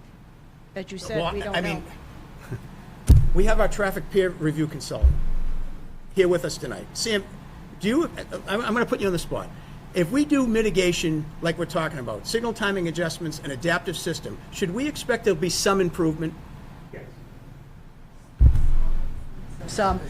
It's all relative. It's all relative, Rick. I appreciate what you're saying, and I think I'll let someone else speak too, but I think I've made my point. And thank you again for your time. Thank you for being passionate. 1 second. Anyone else who haven't spoken yet? Yes, sir. Stephanie told me not to talk. My name is Javier Montanez. I live at 160 Forest Street. 2 questions. You still have to, somebody has to give us an answer on water, and then I'll put that to the side. One of you guys got to give us an answer on water. Because we can't, I can't water my lawn. I know it's not a big deal. It's not the end I'm of the not happy world. about it either, but I know that maybe we could ask Danvers or someone. You want me to, I can go for it. Jay, you want to opine on this question?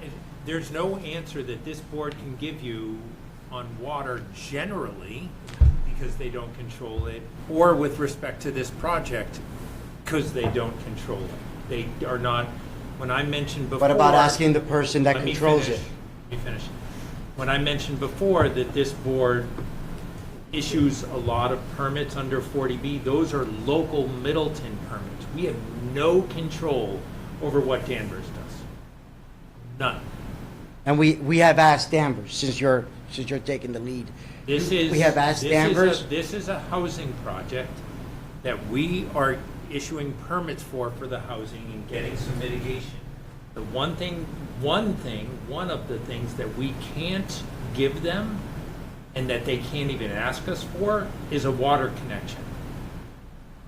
They're doing that elsewhere. This has nothing to do with water. This board has no control over the water system. I'll take you. You sound more educated than I have to take it. I have to take it, but that's all you got. You can't beat that horse down. You know what I'm saying? But I'll take it. But it's a serious thought. Second, 60 units, 40B. Are they all 55 and over? No. All right. So 60 units, families. So So let's say that they're all 60 family. Let's not say that they're all 60. Let's just say 30 of them with children. Have we talked to the school supervisors? We don't have control over that either. No, I'm just saying talk. As a resident of Middleton who lives in Middleton and does his meeting in the school, if we bring in the 40B and it's approved and 30 of those apartments have family members with children, how would that affect? And let's just do like regular America does. I think it's like 2.3 is the average that they put on it. So let me. Go ahead, Jay, please. I threw that number out there. So the courts, I'll answer it a couple of different ways. The courts have said, well, the law says that if there are kids in town, however they get here, from a 60-unit subdivision that's normal and regular, or a 60-unit 40B, the town absolutely has an obligation to educate them. Of course, 100%. Of course. The second component is for projects like this, the average yield is less than 1 kid per unit. Significantly less and on average for this unit type. If these were single-family homes through 40B, the number would be different. An apartment-style flats. So I shouldn't worry about that. I'm not saying it's not a worry, because every addition, every project, if someone did a non-40B, a subdivision somewhere in town, likely to be way more kids, the school always is looking at enrollment. It's really important. When Justin is working on the budgets every year, that education budget is crushing. It is huge. A project like this doesn't, on average, is not contributing any more than any other project in town. But more than that, the state has said you have an obligation to educate them, and you can never consider school impacts on these projects in terms of conditioning them or denying. I'm not talking about not educating or the impact.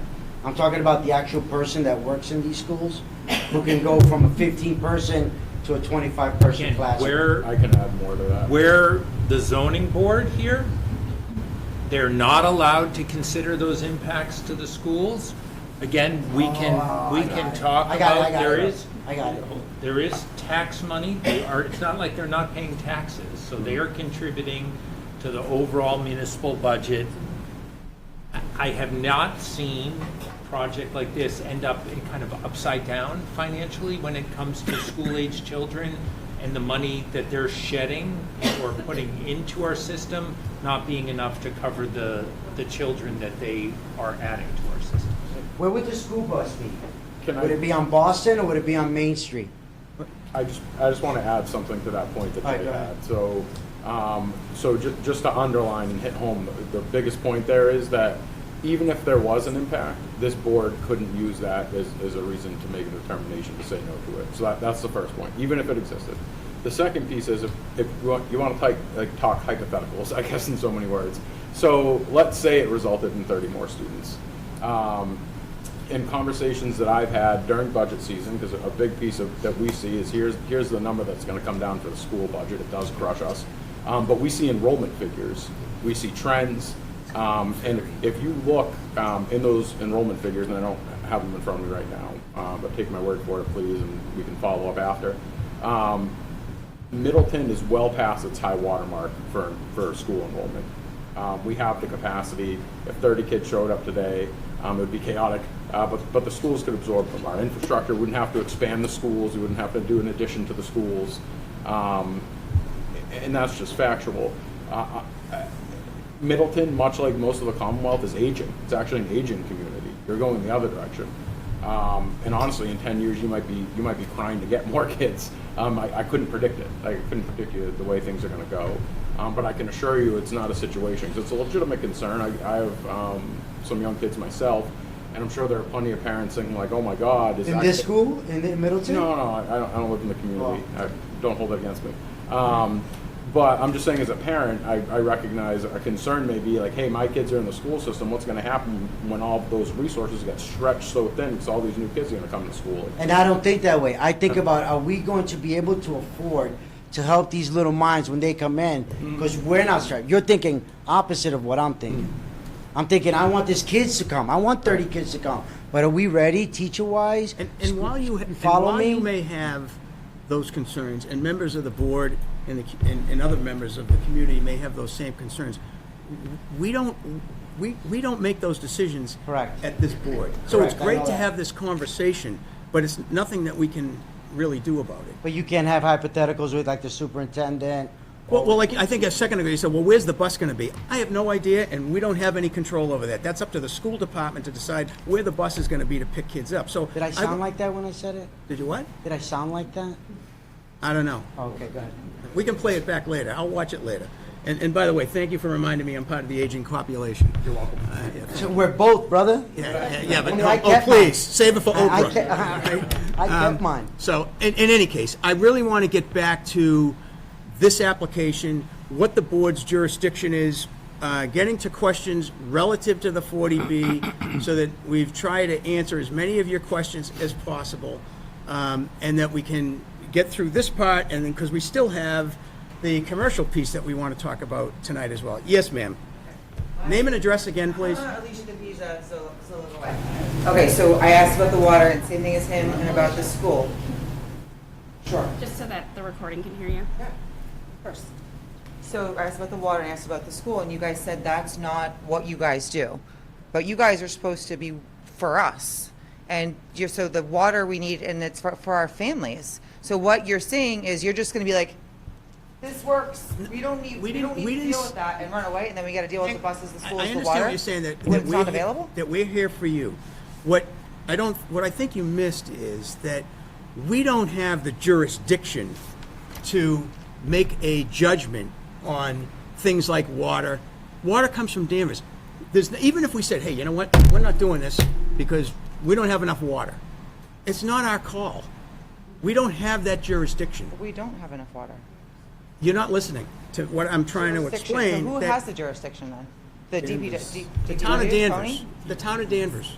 Well, DPW. Our water comes from Danvers. Yes, I understand that. They're but the ones does that somebody need have ask to. Danvers if they have enough water for So us? it's a combination of a couple of things, right? So Danvers is going to say if they can serve and provide the water for the project, right? They will say that, right? Again, we get, because we're not responsible for the water, we get memos from staff telling us, basically, I have a concern with XYZ, whatever it may be.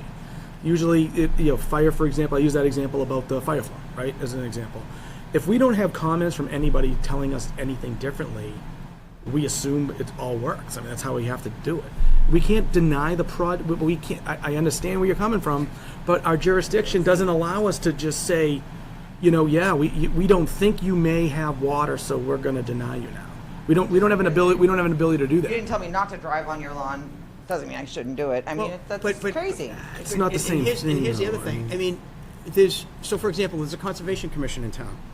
They have a certain jurisdiction where they have to enforce the laws of the Wetlands Protection Act, Chapter 131, Section 40, and also the town of Middleton's bylaws, right, relative to wetlands. They are the ones that make those judgments, issue orders of conditions, and so on and so forth. That's in their area.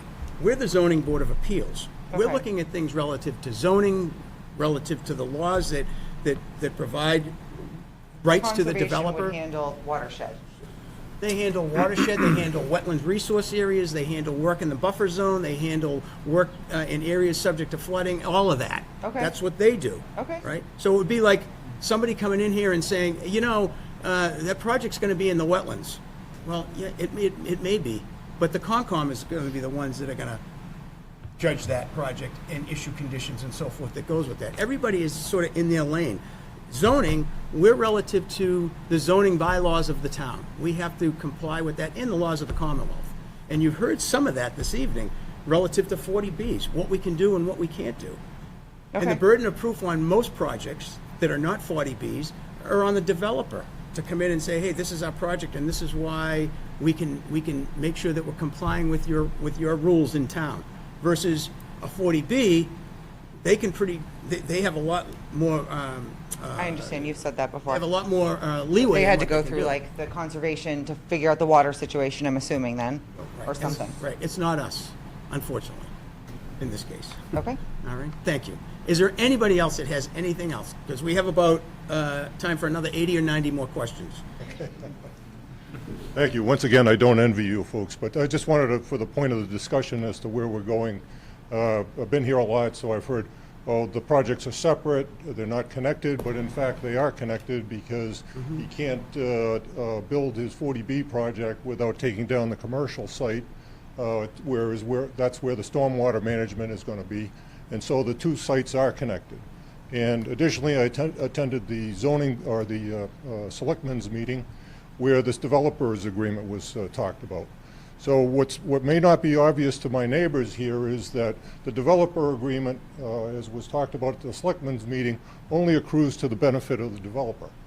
If that's not true. if he does not get in our next discussion all of his wish list for the commercial project, the mitigations that we're saying are so good here go away. He doesn't have to give them to us. So the development agreement between the select board is not necessarily the conditions that would be imposed by the zoning board of appeals. And Jay, I don't know if you want to explain that a little bit. Guidance. Yeah, they each have binding things. What we tried to do is sync them all up. But the mitigation in this agreement, in this decision, stands on its own. Is it in some part tied to other actions? Yes, it is. But there is still, regardless of what happens elsewhere, as Bill has pointed out, if you pointed out, still at its core a significant amount of mitigation. Which was a big part of the process from the beginning that Bill and Rich have been working very hard on. It was acknowledged early in the process that we are going above and beyond on the mitigation that is already tied into this project. Because if you go back to those earlier meetings, the adaptive signal timing and all that was never going to be tied exclusively to this project. And they basically tied it to this project. So even if the commercial doesn't go through, if it goes through with the 40B, all that adaptive signaling is going to still happen. Okay, so I hadn't understood that. That's a very important distinction that has come through. Just to clarify, so you can tell me in the room, the mitigation that is attached to the 40B project without any of the variances or special permits for the commercial is the signal. The signals will always be done. So that is definitely part We'll of it. get what, the lanes, the travel lanes? It could potentially not be, yeah. That could potentially, So all we depending would on. get is a new set of signals and 16 units. But the adaptive signals are the important factor. And that's what's been recognized by the traffic engineers, including the traffic engineers paid by this town, to review the project on behalf of the town that determined that it was a significant benefit to the town. Okay, so that's the one and only benefit is the signal system. I would also offer, though, as part of that conversation at the select board meeting, it did come up, if the developer were to withhold the space for the lanes, that there was an appetite to take it through eminent domain. Yeah, as a there public, is as a public process good. the town could take it by eminent domain.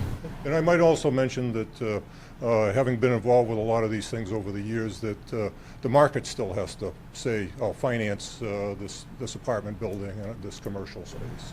So there are some other things that are unknown here. So thank you. Okay. Is that it on this? 5-minute recess. Okay. Mr. Hartwell. Chair, I move that we take a 5-minute recess. I believe we have a second, and I don't even go through the roll call. We all good with that? Yeah. 5-minute recess. Ann, you still there? I have to hit the boys' room. Ann? She nodded off. Right.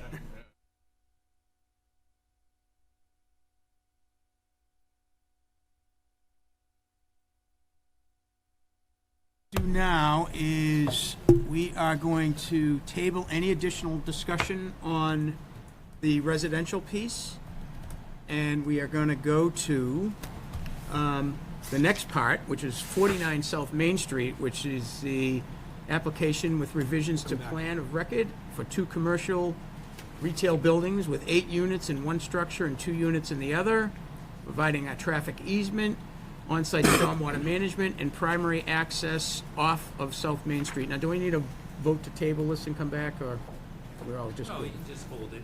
We're just going to hold that. Okay, we're going to hold 1018 Boston so we can talk about the commercial piece that I know everybody's dying to ask questions about. So, Lars? Thank you, Mr. Chairman. Again, Lars Onion from Villbridge Acquisitions, and as we've become accustomed to, first thing is to review our project status slide. So again, we filed our application back in February of this year.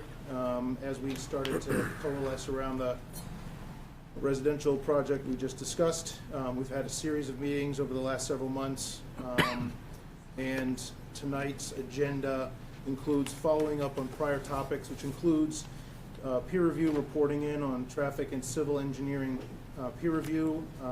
As mentioned in the letter that was submitted about a month ago now, there's been multiple rounds of peer reviews and comment letter response comments. We've made adjustments to the plans as a result. We also wanted to follow up on the previous discussion relative to the special permit for the drive-through. And then we had on the agenda to talk about decision conditions, the potential of the board appointing representatives, and questions and comment from the board and the public. So that's what we have for the agenda. So first on the list would be the peer review on traffic and signal civil engineering. On the traffic side, unfortunately, Jeff Dirk on our team is not here or available. He's on vacation this week and out of the country. Fred Keeler from Hancock Associates is here from civil engineering. Okay. Members, do we want to hear from our peer review consultant relative to the traffic? So, Sam? We could do both, yeah. That and civil. Was Is that a yes or a no? Yes, please.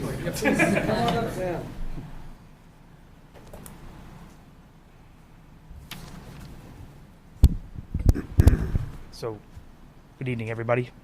This doesn't actually seem to be on. Yeah, it's just for the folks at home. Okay, sorry.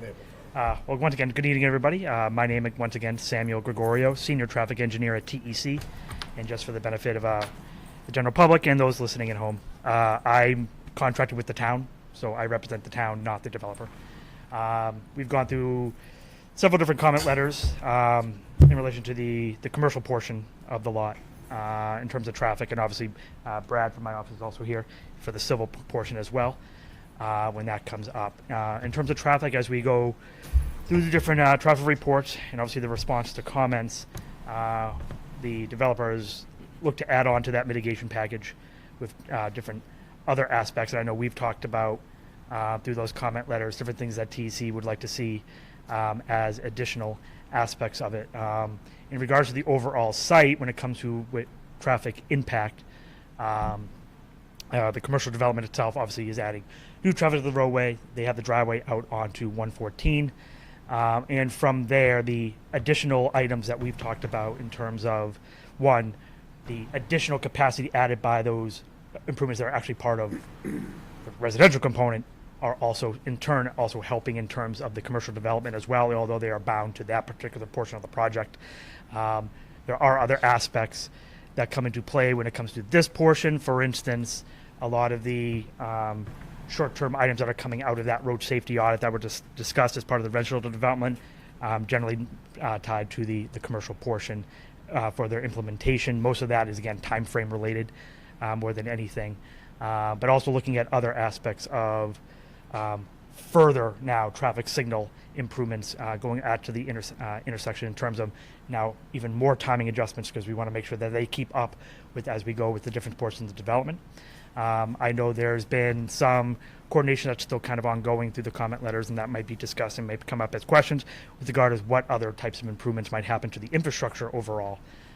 Whereas much of the overall sizing, I'll call it, parts of the development, when you start adding things like cross-sectional area to the roadway, are more geared towards what might happen towards the lanes that were talked about earlier. Again, somewhat tied to the residential component, and also potentially as part of other grant opportunities that the town's going with. So in terms of the actual site aspects, I know we did talk about, one of the things that we did bring up in the report specifically was regarding the drive-through, and keeping where TEC's position on it is, regardless of personal wishes and things like that. Where it comes to the drive-through, it's more about the standards and what actually the aspects of that drive-through will do. One of the major things that I guess, openings that we have still, maybe in the comment letter, is the overall trip generation that's compared to that drive-through use, and whether or not it actually might be generating traffic. And now this is not the same thing as what might happen in terms of backup of cars from it or anything like that. This is a different item, so I don't want it to be seen as a mixed thing. But the number of cars that would be actually servicing that use, whether it's drive-through, walking inside of it, whatever, is shown based on what would be the standards that Mass DOT and the general traffic profession would have. That being said, there are other drive-through uses along the Route 114 area. Dunkin's, Starbucks, multiple Dunkin's, Starbucks, Aroma Joe's, etc. Whereas the trip generation being shown actually might be being shown too high for the use. And where that is, I won't say an issue in terms of general permitting. It is what it is. They're using the standards that we talked about in the ITE manual. But with those other uses around, the opportunity for people to actually use this facility versus the others in terms of the drive-through use, a coffee shop or something like that, is it actually going to be something that high? Where we've put ourselves in a permitting condition as the town to show a certain amount of trip level that could be accessed by this site. And not to say that the developer would change the site plan at all, but the conditions and everything follow the project in perpetuity. So whether he has the product, whether he sells the project, this project and parcel is permitted for a certain amount of traffic at that point. And it's just something to consider, whether we'd actually want them to back off that trip generation number to something. Now, in terms of traffic operations, when you look at that in the traffic study, that would obviously show it's not having as much impact.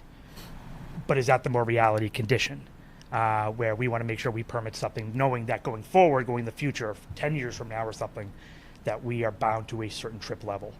So that's one of the major components. In terms of the actual queuing storage, in terms of that drive-through, based on what's shown on the site plan and based on what we see from common uses, and we have empirical data on queue storage for coffee shop type uses with drive-throughs, and where they are comparative to the actual window and the actual teller point. We don't see that generally being a direct issue. There is queuing that is obviously happening from that drive-through, but it's expected to stay on site. It will block their cars on site, yes. Some of their parking spaces, yes. But that's how they structure their parking, I guess, and where we'd want them to position certain parking is entirely up to them or up to the board. So there could be something that you might want to say that, okay, employees have to park a certain place because they're not expected to back up overall over the course of the day. They're expected to back up at the end of a shift at a certain time frame. That might not be impacting people in the drive-through. What you don't want is you don't want people backing up into a queue, right?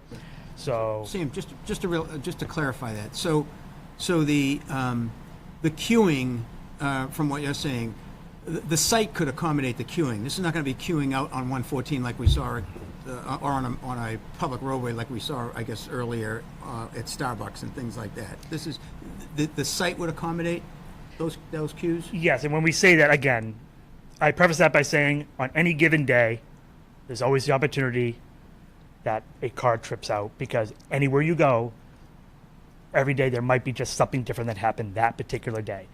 But when we do our data collection, we do it based on the overall aspects of what's the overwhelming majority of the days that gets covered by particular use. So on that is where we usually get, for instance, our queue data going back. And again, similar to the trip generation, it's based on counts at different sites, comparable sites. It might not be a Dunkin', for instance, but it might be some other coffee shop in some other place that has certain data points for where they have, and again, based on where the window is, based on where the teller is, and so forth, how many cars you would have backed up from each space based on the spacing of them, etc. And from that data, we can determine, based on the size of the development and the size of the actual use, that we don't see it backing onto 114. On the, I would hope not. Yeah, I mean, Sam, one other thing, just because we may have some people that are just joining, before we actually had discussions previously on the traffic study that VAI did and Jeff Dirk did. Did you have any, and I know a lot of times when we're doing peer reviews, we're looking at standard practice and was the trip generation accurate? Were we using percent of pass-by trips, all that sort of stuff that goes into the traffic impact and access study? Did you find anything that was out of common practice? No, although I did say earlier, we feel that based on the data, because there are certain requirements that we do follow. For instance, in Massachusetts, we don't usually go beyond a certain percent. You were talking about pass-by trips. What a pass-by trip is, for everybody just in common knowledge, is a use like this doesn't generate its own traffic usually. It generates traffic that's already on the roadway. When you go to a Dunkin's, for instance, you're usually on the way to work when you go to Dunkin's. You would have been on the road regardless of whether that use is there. So that's usually accounts for a certain percent of traffic. For this type of use, it's actually usually very high. It's usually like 80% of the traffic for that use is probably already on the roadway. If that's there, or whether it's not there, that traffic's on the roadway. It's just whether or not they're turning into the driveway or not at that point. So with that, they've actually used a number that's actually more conservative, in the sense that Mass DOT is a requirement that you can't go over a certain percentage for that particular rate. And that's just because they want to make sure that, at worst, you might be slightly over designing for what you're doing so you can accommodate more cars. The actual manual that we've discussed a couple times, the IT trip generation manual, would say that they could have used a lot higher rate for that number. So their report would basically be showing more cars added to the roadway than might otherwise probably be happening for this use. So in that sense, they have followed all the standards that are afforded to them, and that are afforded to the town. In the sense that they've deviated in any way from those standards, it's actually in the more conservative direction, as opposed to the more higher impact. Yeah. Okay. All right. Members, questions for our traffic peer consultant? Mr. Bill. no, I understand what he said. All right. Carol? Frank? There's like 20,000 plus cars that go by on 114 a day, right? Yep. The exact, I don't have the report right in front of me, but let's, for the sake of our Ballpark 20,000. I'm not really concerned about the cars going by, because they're going by no matter what. Yep.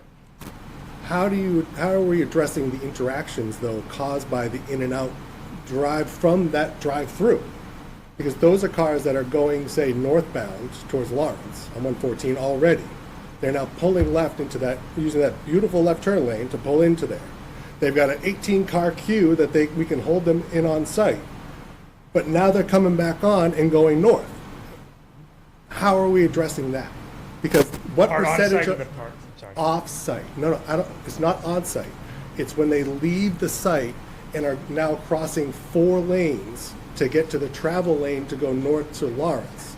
How is that impact being addressed? So for that, I know one of the things we are doing is, and at least part of the overall improvements, so is looking at the overall cross-section and providing consistency to the cross-section in at least that particular area. That, although it doesn't seem like a lot, does add a added benefit to the roadway, the fact that everybody should know where they are at that exact point. One of the problems that we do have in this area right around here is where the merge points are. So you have the ability for cars to kind of be merging back and forth between lanes at positions you might not want them to be comparative to wherever the driveways are. When we go through the actual design component of this as we go forward, I know we've shown the concepts, or they've shown the concepts at this point. We can position those merge points at such a point that we don't expect we expect any driver to actually be in the lane that they are. Now that doesn't solve all the problem, because obviously you're still crossing X amount of lanes as you're going out. But if you remove the drive-through, would you remove that element where the northbound traffic that's coming in would then have to come back out, because now all the uses on the site are sit-down uses. So you don't have that constant flow of cars that are going north, that are already going north, coming in and then trying to go back north again and crossing all of those lanes of traffic. Because even beyond Blue Haven, it's even wider at the opening that we're proposing for this project. So now, if you've been down there, my kids go to school every morning, like, it's bad enough when people are pulling out of Richdale on that tight one, or they're pulling out of the post office. Now we're adding a high volume entranceway even closer to the intersection. I don't see how those interactions are not going to cause problems. I don't necessarily see that the drive-through itself is a contributing factor to that, and in the sense that if you didn't have a drive-through in that use, I don't think that condition changes. And why I say that is there's a certain amount of cars, if let's just say it's a normal use that doesn't have a drive-through, a retail use that has a high turnover. That could be one of the uses that they program onto the site if there wasn't a drive-through, for instance. If it still has a high turnover of traffic, whether or not there was a drive-through doesn't make a difference. You still have the same amount of, you might have the same amount of turning movements. Maybe now they're all not passed by, so they're not all going the same direction, whether they're in or out, in the opposite direction. But if it's still split general traffic, which generally this area is, it's not exactly 50-50 for north-south, but it's not too far off either. You're still going to get the same amount of cars turning left and right out. So in the sense that you noted that it's related to the drive-through, I don't know that itself has an impact for that. And I'm not saying the drive-through might not have other issues. I'm just saying in that particular issue, any use you have there might still have that same exact issue. But would a drive-through be higher than the other uses that are sit-down? Without knowing what the program or the intensity of the use they want it would do otherwise. By right or whatnot, if they put, for instance, let's just say it was a coffee shop without a drive-through, you're still getting almost the exact same amount of trips. So, and you're getting the same amount as it was passed by, except now they're just not stopping for the drive-through. So you still might be 80% of the cars still doing that pass-through movement. It's still this. Maybe it's not exactly the exact same amount of cars, because a drive-through is faster. People like using drive-throughs, but doesn't mean that your overall intensity of the use is not going to still result in the same amount of cars. So Sam, you had mentioned something earlier too, and I think it revolved around just saturation of the area with Dunkin' Donuts and Starbucks and Aroma Joe's and all these other things. So did you make that statement on the premise that unlikely someone's going to try and make a left and cross 4 lanes, they're just going to keep going up North Main Street and go to Dunkin' Donuts? Was that your... Not exactly. I mean, I know where you're going with that, but I'll get to that in a second. So our contention would be is that with that amount of other similar uses, and we're talking, this is how they programmed it in their site plan, is that use already exists in multiple other places on 114 in very close proximity. We got Starbucks, we got Dunkin's, we got Aroma Joe's, we got et cetera, et cetera. Not that in close proximity to on the state highway to Route 62. Oh, I don't disagree. I'm just saying that there's a certain percentage of overlap. We would love to have this queue at Starbucks. Like, that'd be amazing. Aroma Joe's, if they had an 18-car queue that wasn't blocking parking, that would be amazing. But it's not the on-site stuff to worry about. If the idea is to put in a high-end, drive-through retail space, that's not to not generate traffic. Oh, and I don't... to generate traffic. That as you said, half of that traffic is now going to cross 5 lanes to get back going the direction they were previously going. Well, and again, I just want to play devil's advocate. Do we expect with upgraded traffic signals that those people, because I understand what Craig's concern is. Are there gaps due to the traffic signals, or is there going to be such a heavy morning Is there even room for turn gaps? coming out of, well, I'm just saying that the signal's providing gaps for people to get out. Well, that's natural to any signal anywhere. So for this particular one, 114, we actually have slightly a benefit at these particular locations. 62 is a higher level of traffic than a normal side street at a signal. And the predominant movement for 62, for instance, on Boston Street 62 in this sense, would be actually to turn left. A majority of the traffic is trying to continue on 62 and they take the left and then the right. Which overall, regardless of this project, is one of the traffic problems, is the fact that you have to jog across two different intersections to go basically straight across. But from there, 62 is going to have a lot more green time than a typical side street would at any other signal. So even if you go down to like Market Basket, for instance. Until somebody's pulling out of there, trying to take a left.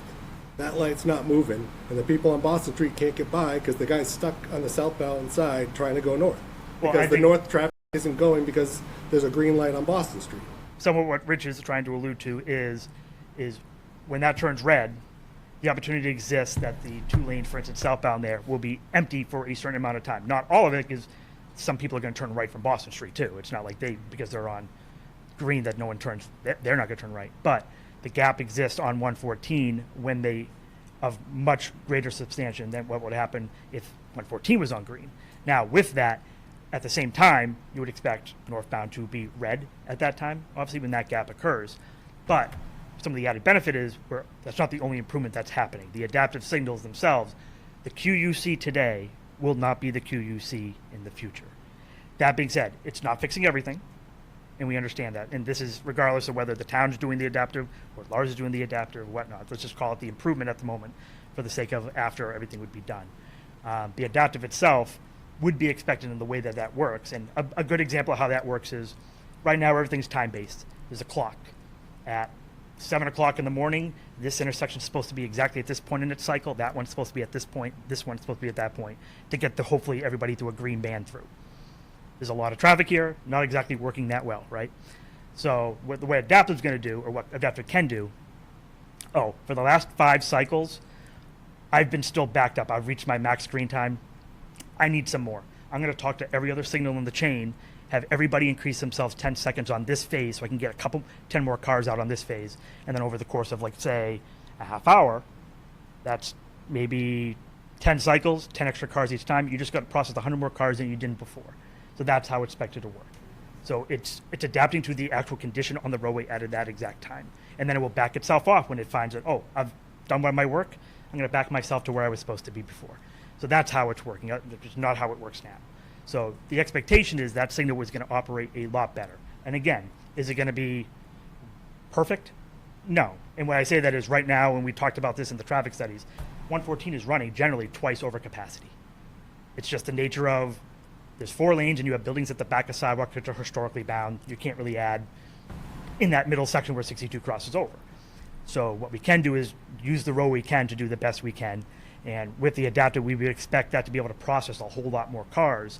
So maybe you're not operating at, even after their project, maybe you're not operating at twice capacity, but maybe you're operating right at capacity or slightly over. Is it still great? No. But is it a lot better than it is now? Yes. So you're processing a lot more cars to the intersection, so that queue that you may be being blocked by on 114 doesn't necessarily exist, or when it does, it's much shorter than it is now. And that would be the expectation. So every day is going to be different. A Monday is going to be different than a Wednesday. Every year there's still going to be added growth to traffic, and that's why there's expectations as we build this thing, you'd also do other traffic timing adjustments to keep up as you keep adding. And then the other improvements, turn lanes and such, to accommodate the other aspects. Again, one of the other things we did talk about, without that left turn lane there, how much longer is that queue northbound because there actually is no left turn lane? All it takes is one left turn car and you're stuck. If that one car just got out of the way, even if it's just one car, how many more through vehicles behind them were able to get processed that can't actually get processed right now because they don't have a lane to be in? So it's every little piece of it adds a whole lot more to the situation. And at the end of the day, we can program all of these into the actual programs that, again, Lars has done, or not Lars, but VAI has done as part of their traffic study to show that there is a measurable increase in capacity, increase in improvement of the traffic as each of these improvements go in.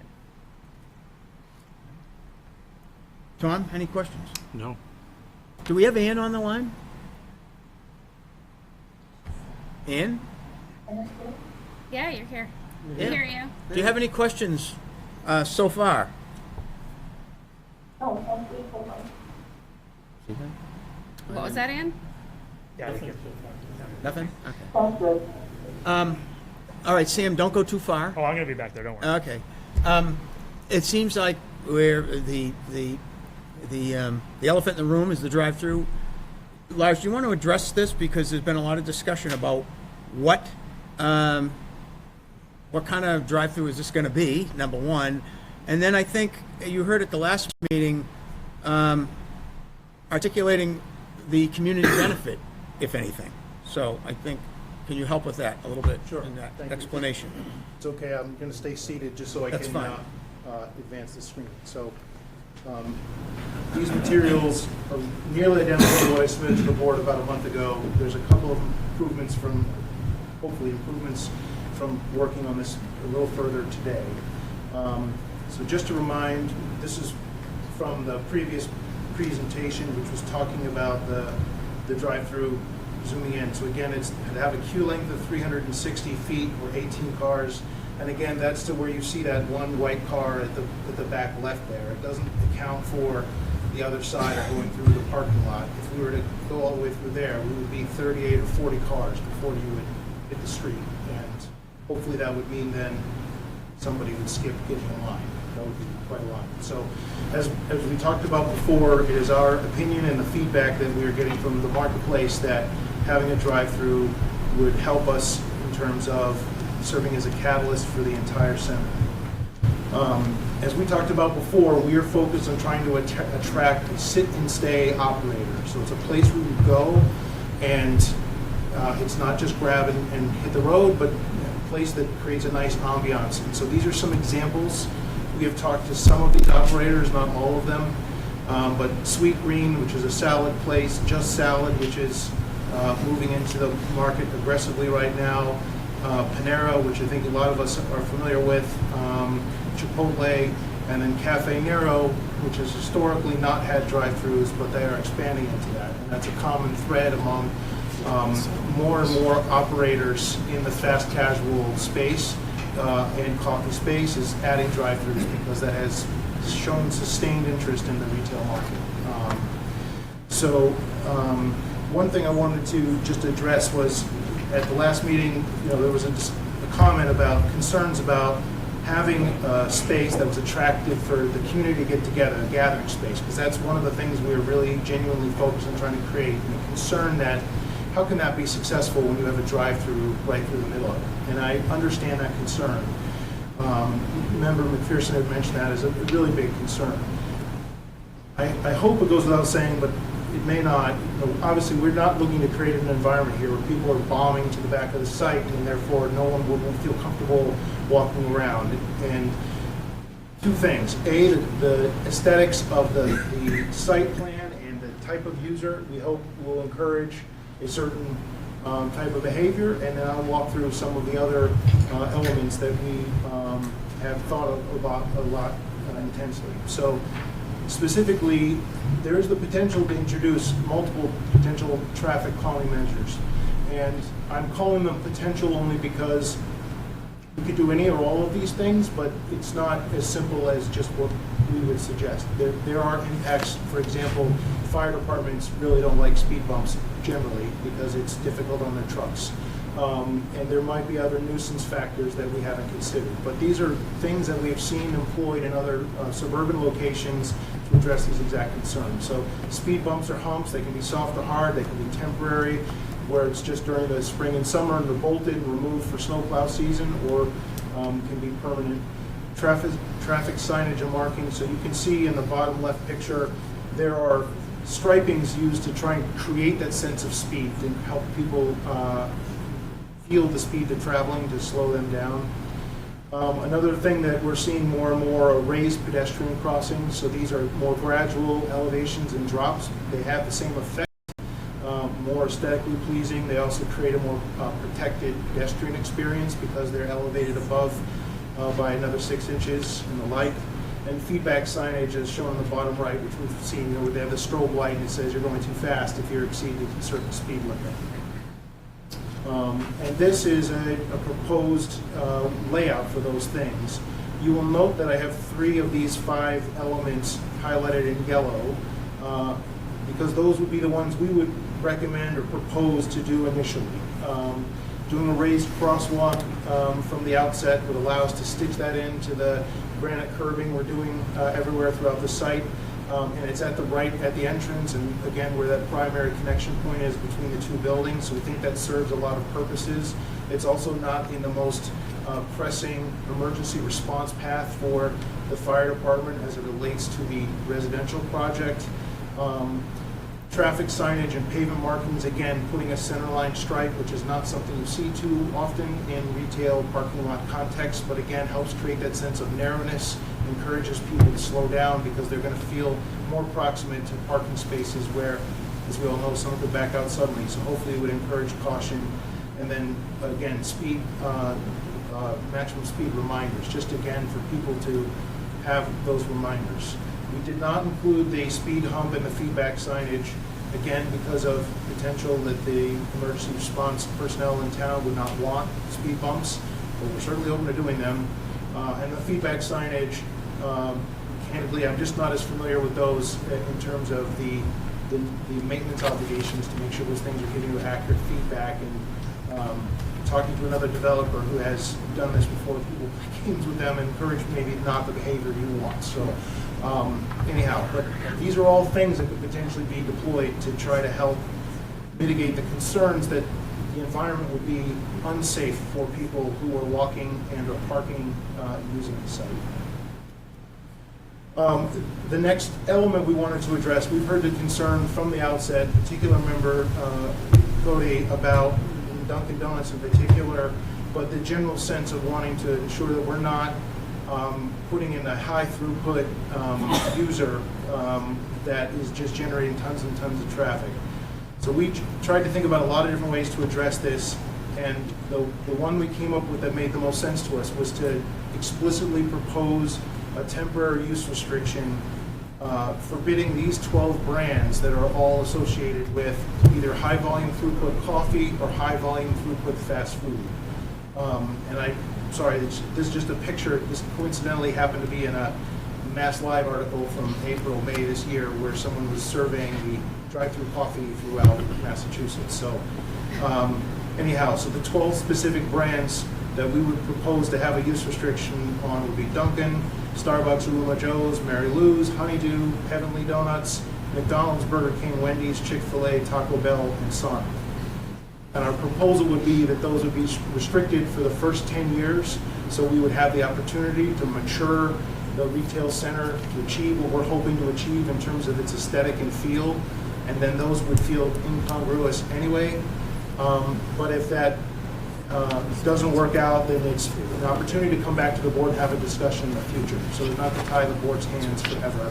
So you would anticipate coming back to the board if, after 10 years, to revisit this? If, I guess what I'd say is if any of those users were to forecast a material difference in the amount of traffic, yes. But if it would be in the same realm of what the site is already doing, the hope would be that by then McDonald's wouldn't want to be here because it's incongruous with everything else or something to that effect. But you'd still be required to come back.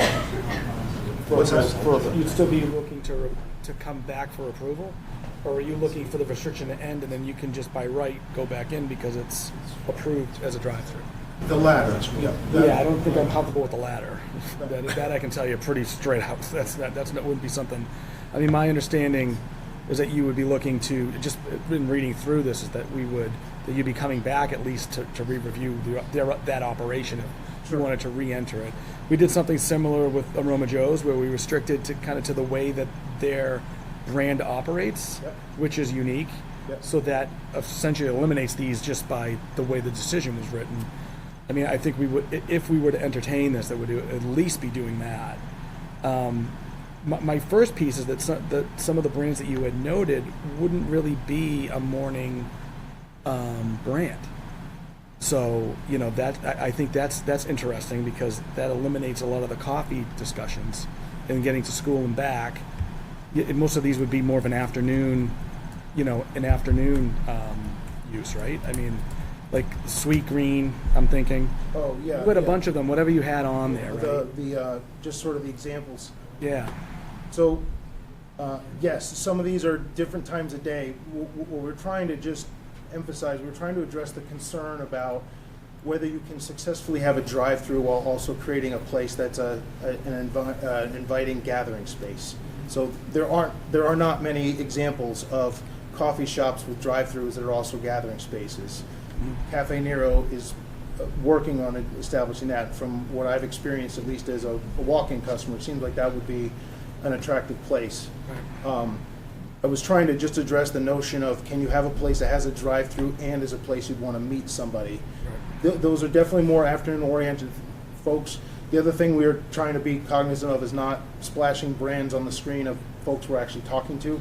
So, but I guess the other element I mentioned, which I was going to mention later, is up to now the discussion has been around a coffee operator because it seems in many ways the most obvious use because of the morning commute side of the road and the like. But we also picked that in order to be the most conservative because a drive-through coffee shop has the highest intensity of trip generation as compared to, for example, a fast casual user.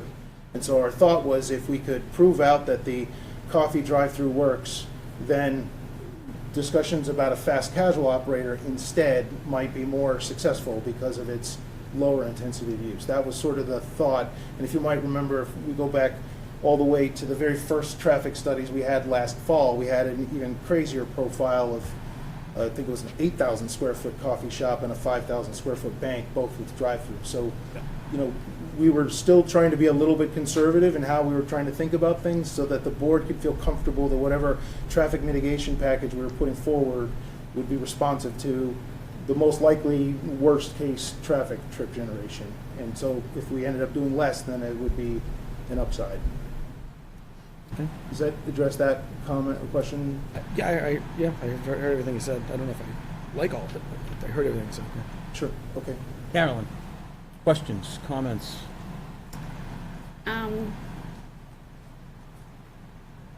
Still struggling to see the community need. May I finish going through all the other elements? Yep, go right ahead. Oh, yes, sorry, I forgot. It's okay. Yeah. I totally interrupted you, so I got you out of your That's flow. your My fault, bad. Rich. Better to have a dialogue then. It's totally fine. So again, and the other temporary use restriction would be, so if the Housing Works grant is awarded and those road improvements are made, I mean, that makes a dramatic improvement to the performance of the intersection. So that would be, again, another opportunity to have this redressed. So to your point, Bill, if the answer is we're not going to allow an automatic burning off, but at least it would uncuff the board from considering an alternative use, then, again, if the time frame is less than 10 years until those road improvements are made, if there was a need to, for some reason, for example, a first user goes in and fails for the lack of business, if we could come back and have that discussion with the board again at that time. So this slide is the same slide that we showed at the last meeting, which is, as Sam was discussing, following the MassDOT standards. I did go back and talk with Jeff about this approach. Again, our entire traffic analysis is based on this more conservative way at looking at the trips. And I don't want to belabor this too much because we've seen this before, but essentially it was trying to break down and understand the impacts in terms of new trips following the Mass DOT standards. Following the ITE standards, the new trips, so just if you look at the next to last column, column E, you'll see it's 186 total new trips per day, difference between a drive-through or not having a drive-through, 30 in the AM, 14 in the evening, and then 30 on Saturday. If you use the ITE numbers, the numbers are markedly lower because of assuming the higher pass-by rates. So it's only 42 additional new trips, and then 7 new trips, or just roughly 1 new car every 9 minutes in the morning, 1 new car every 20 minutes in the evening, and 11 or 1 every 5 minutes roughly on Saturday. So that, just to respond to some of the questions about the conservatism. The other element was whether or not the 1,298 trips for a coffee shop with a drive-through, even if, is that accurate? And as was mentioned, we could go out and survey existing users and find out what's actually happening. We in all likelihood, will do that when we get to the point with a potential tenant to really understand what their impacts are. But right now, we're unfortunately a little bit in theoretical land. It's a little bit of a chicken or the egg. We can't get a tenant to sign on until we have the permit, and we can't get the permit until we have a tenant. But so we're trying to address it, and so some may like and some may not like, but essentially Jeff is saying this is the most conservative, most by-the-book way to do it, so that we're beyond reproach. Member Hartwell, you were concerned about the total interactions, and I wasn't doing a good job addressing that at the last meeting. So this is another way to try to attempt to do this. So this ignores pass-by rates. This is just total trips to I think get to what you were after, which was just what does the drive-through do? I don't care if it's pass-by or new trips, just total trips. So this essentially, if you were to look at column A and C, I'm sorry, column, where am I? Oh yeah, column A and C. It's not average weekday numbers here, but so the rows 2, 3, and 4, the 209 and the 142, you'll see those in columns A and B here. So there's no difference in the numbers because there's just no talk about pass-by trips. But what about the column on the far right? The column. Let's talk about the weekday AM peak hour exiting left. Yep. So every 3 minutes, you're going to have an additional left turn coming out of that intersection. Correct. Exactly. Crossing all 4 lanes to go north again. Well, so not all 4 lanes. It would just, well, not even all 3. It would be traveling across the one southbound lane, because it's now merged from 2 lanes into 1 lane, and you'd be crossing over into either the leftmost lane of the 2 northbound lanes, if the striping were to stay the same, or if we do what's been asked of us, which is to stripe in this left inbound turn lane, then what will Mass DOT want from us in terms of receiving vehicles that are exiting here? So it would be crossing 1 lane, in the current striping, it would be crossing 1 lane and entering into the left of the 2 northbound lanes. So it's crossing 1 lane and entering every 3 minutes. 1 new car every 3 minutes. That's right. It's a sizable gap. And this is just. So my concern is when that 1 car, like we normally see in the morning, coming out of Richdale, taking the left, that blocks all the traffic, or coming out of the post office and takes that left and blocks the traffic. You're adding a car every 3 minutes doing that same maneuver, just for the drive-through. I don't see how that outweighs how the beneficial impacts outweigh the adverse effects. Yeah, and so what I have in here is a series of additional slides to try to talk through some of the other benefits. But I wanted to try to address as best I could everything that you have expressed of what you were looking for information. And this is still not precise. This is analysis paralysis in a manner of speaking, because this is relying on generic trip distribution percentages based on overall observed activity today. I think as the board had discussed at the last meeting, it's pretty unlikely people are going to want to turn left to then have to turn another left just because of exactly that. How much of a nuisance would that be? So these numbers may or may not reflect what really happens, but this is just trying to play it straight using the trip distribution numbers from the traffic report and saying, okay, if you have 67 extra trips, here's how the 67 get carved up. You have 20 going left, and you have 12 going right when they're leaving the site over the course of the peak hour. And again, doing that across the AM peak, the PM peak, and the Saturday peak here. So this was trying to just hopefully bring it as close to feeling real of what the lived experience would be. It feels real. Yeah. So the other thing I just wanted to mention is that, well, I'll skip that comment for now. So again, we're trying to create an environment where the commuter drive-through sales subsidize the all-day amenities for the vision of what we're trying to create here. And again, this was a comment from before. I understand that may not be convincing. And again, the benefits, this being a catalyst for the center, again, it's a neighborhood convenience center. We don't have the ability to put in an anchor grocery or something of the like. We're trying to deliver quality and bring repeat customers that bring strong tenants. In particular, we're sensitive to that as compared to some of the other uses you'll see in other retail centers. along 114 that may or may not be more attractive to be so close to the heart of town. So we're trying to accomplish an aesthetic objective here with this.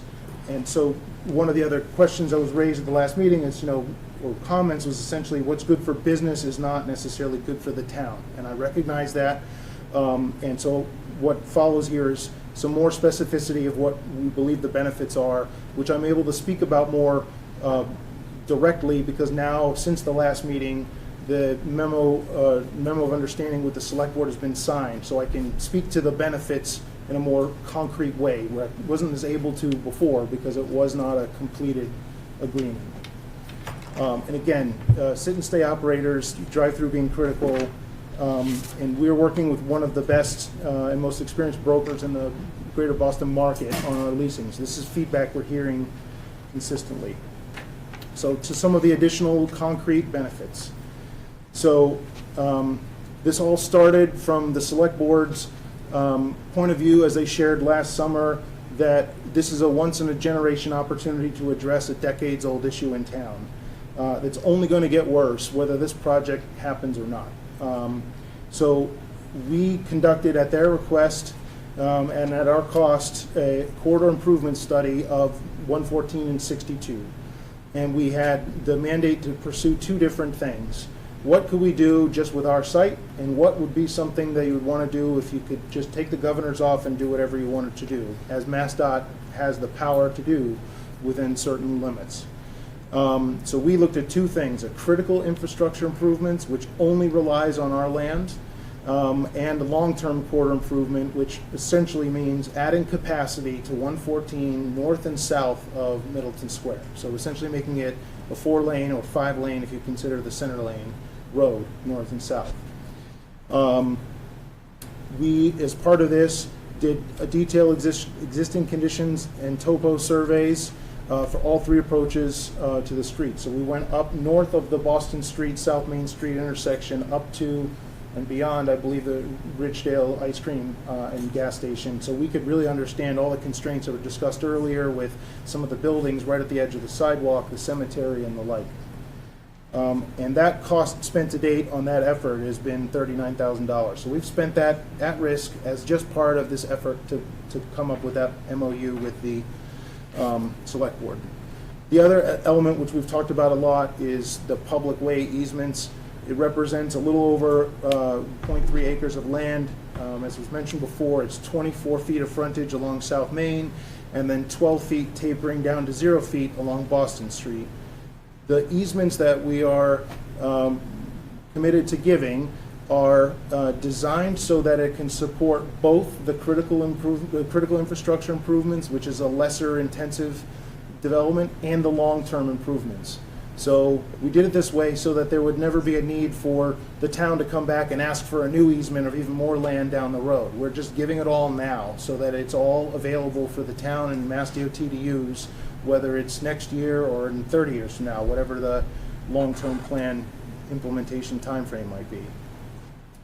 And because of following MassDOT requirements, we've tried to design this where there's a minimum amount of need for waivers. So in addition to providing extra vehicle travel lanes, there's also a 10-foot wide multi-use path, which is an alternative to providing bike lanes, so that we're achieving MassDOT's multimodal objectives, so pedestrian, bike, and vehicle. If you take our land contracts and extrapolate the value of the land that we're proposing to provide these easements for, that value is $380,000. So we would be providing highway easements so that they would have no other constructive value to allow for these improvements to happen. So this is just a quick chart of what's in the MOU with the select board that shows the easement areas. So you can see the 24 feet along South Main and then how it turns to 12 feet and tapers to 0 as it travels across the South Main Street. And again, the purpose behind that is to try to have things taper into the existing conditions so we don't affect neighbors too much. In addition, the MOU calls for a financial contribution of an additional $15,000 for the town to use as it sees fit in any sort of traffic improvement-related projects, whether it's the grant or anything else that it wants to do. So in summary, above and beyond what we're proposing to do as mitigation for the residential and retail projects, we are putting forth this corridor improvement study, the value of the land for the easements, and this financial contribution, which is $434,000 worth of value to try to help address the traffic improvements or traffic issues in town. The other thing I wanted to show, which we have not discussed before, again because of the uncertainty around the MOU, this is showing a comparison of the existing conditions, what the conditions are expected to be in 2031 if we don't build our projects, and then what the conditions would be in 2030. So there's a 1-year difference because the critical infrastructure analysis was done last year. What the traffic conditions would be if the critical infrastructure improvements were done. So again, this is if the improvements are done that only rely on the Angelica's property to make it possible. So what you'll see is if you compare the 2030 no build to the 2030 build with critical infrastructure improvements, we're improving the level of service from a C to a B in the weekday morning overall. And for evening, it's going from an F to a B overall. And in the Saturday midday, it's going from a C to a B overall. So there's a dramatic improvement in the performance of the intersection as a result of these easements. I want to point out something here, though, which is, again, this critical infrastructure improvements analysis is based on our old assumption of an 8,000 square foot coffee shop with a drive-through and a 5,000 square foot bank with a second drive-through. That represents 1.6 more trips, 1.6 more times more trips than what our current proposal has. And specifically, it's 2.4 times more trips in the morning during morning rush hour, and it's 1.8 times more trips in the evening peak hour. So when we talk about a dramatic improvement, that's against a huge delta in the actual number of trips. I did not pay Jeff to go and run the numbers of that analysis to do it again, but suffice it to say, if we were to have him to update the critical infrastructure improvements analysis with our current programming, you would see even more benefits to levels of service, VC ratios, delays, and queue lengths. So there's a dramatic improvement relative to if we didn't even do anything, if you had the critical infrastructure improvements and we were to build our projects. I just hope that comes across well, but a huge improvement in the overall improvements in the traffic performance as a result of those improvements. And that's not possible without the easements, unless, of course, an eminent domain taking is done. So again, this is a hybrid concept plan that overlays the critical infrastructure improvements on top of our site plan. So you can see along the border, forgive me, you can see along the border we have a normal sidewalk west of the Boston Street access point, and the 10-foot multi-use path begins here and wraps around the entire frontage of the site on down to Rowell Lane. There's an addition of a second left turn lane and then a lengthy straight and right turn lane on Boston Street westbound. And then on South Main Street, as you're approaching the intersection, there's 5 lanes of traffic. There's a dedicated left turn lane, 2 northbound straight lanes, and 2 southbound straight lanes that merge into one well in advance of our driveway and in front of Rowell Lane. And again, that left turn lane, as we talked about, at some point it becomes a center lane which allows for that area of refuge so you can turn out halfway into the street and then continue on. So this is the vision of what the select board wanted to see happen, which in principle what they were saying was, what can we do to actually materially make things better? And this plan is what would make things materially better. So that I thought would be helpful for the board to see, because we have not shown this to you before. So can I just clarify? Sure. So, if the drive-through, there's the plan that we're proposing is the best case scenario right there. If the drive-through is not proposed and the town pays the $400,000 for the cost and all that, they can still have this plan, but without the drive-through. Correct. Just want to be clear. Yep. Yep. Are you done? I have more content, but I. Oh, okay. No, continue. I just wanted to clarify that. Sure. That is the final product. But the issue is, drive-through, you pay. No drive-through, we pay. Yes. Yep. Yep. No, the ATCS though hangs in the balance as well. Yeah. So no drive-through, no ATCS. The adaptive signals. That's the adaptive traffic control system. So now we're losing that too. So really, we don't have this problem. So without the drive-through, not only would the town then have to pay to make this a reality, but we also lose your contribution to the adaptive traffic control system that we were just talking about as being so important to the mitigation of this whole intersection. I think that's right, yes. Under, you know, these are all still all conceptual. These are all on paper now. Nothing's been signed. It's all drafts. Yeah, so I think we misspoke earlier. Yeah. Should I continue? Please. Yep. Keep going. So, additional benefits. So, as has been mentioned, the town has applied for a $2.5 million Housing Works application, which was submitted on June 5th, and the easements are necessary to enable or alternative means with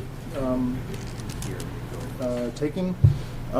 If awarded, the critical infrastructure improvements could be complete in a couple of years. So the benefit of that Housing Works grant is that the money comes to the town quick and can be deployed quickly.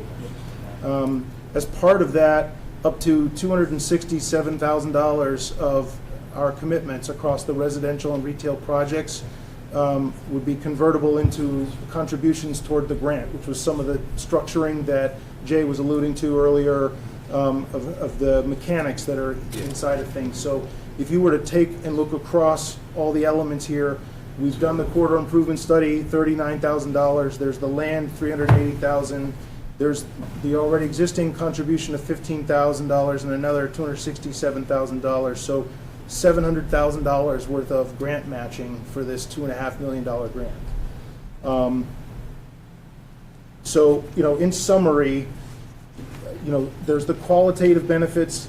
I guess I should just also remind, as was discussed tonight, I mean, the town meeting did vote overwhelmingly to empower the select board to accept the easements. In summary, there's the qualitative benefits of trying to attract a high-quality operator, catalyst for the entire center and variety for the community. We would be putting forth $434,000 in benefits as a result of the requested permits, and then the potential to leverage our project costs to access up to $2.5 million in state grant funding, complemented by, again, our $700,000 in total value. And there's, most importantly, dramatic traffic improvement benefits, significant improvement to VC ratios, delays, levels of service, and queue lengths as compared to not doing the project at all. So now I'm done with my... I know, Carolyn, you have some questions. So, Lars, I don't doubt that there's a benefit to the community of these financial contributions. What I'm not seeing is a direct line from drive-through to benefit. Yes, there is the benefit of those financial investments, but it feels to me, and I if I come out office rude, I don't intend it. It feels like I need this drive-through to make this project financially feasible, right? Your community has needs, and I'm going to pay for those to create a benefit, right? We're gonna meet those opportunities, whatever you want to call it. But those needs and benefits are not directly tied to the drive-through itself. And like, I'm failing to see where it's like, well, there may not be a community benefit to this, but I'm going to give you a bunch of money. And I don't mean that to, I just, it's late, and I can't say it any nicer. Yeah. And that's where I'm concerned. Yep.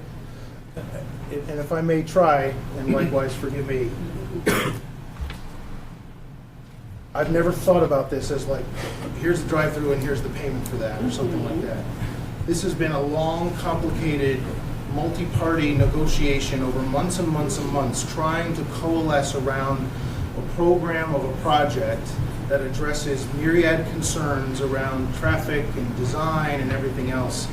And my genuine efforts to try and build a great project that's going to be awesome for Middleton. I understand a lot of people, especially in this room, don't feel that way, but it's not just a strip center with, like, you know, a series of boxes.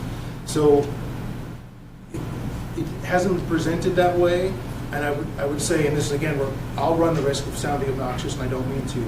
I have taken the time to look back at the last 6 drive-thrus that have been permitted in this town, and I would argue likewise, no other drive-through has ever had a direct line between the drive-through and here are the benefits. And relative to what we're proposing to do, and I understand we're in a sensitive area compared to some of those other locations, we blow the doors off of anything else that's ever been done before as it relates to a drive-through.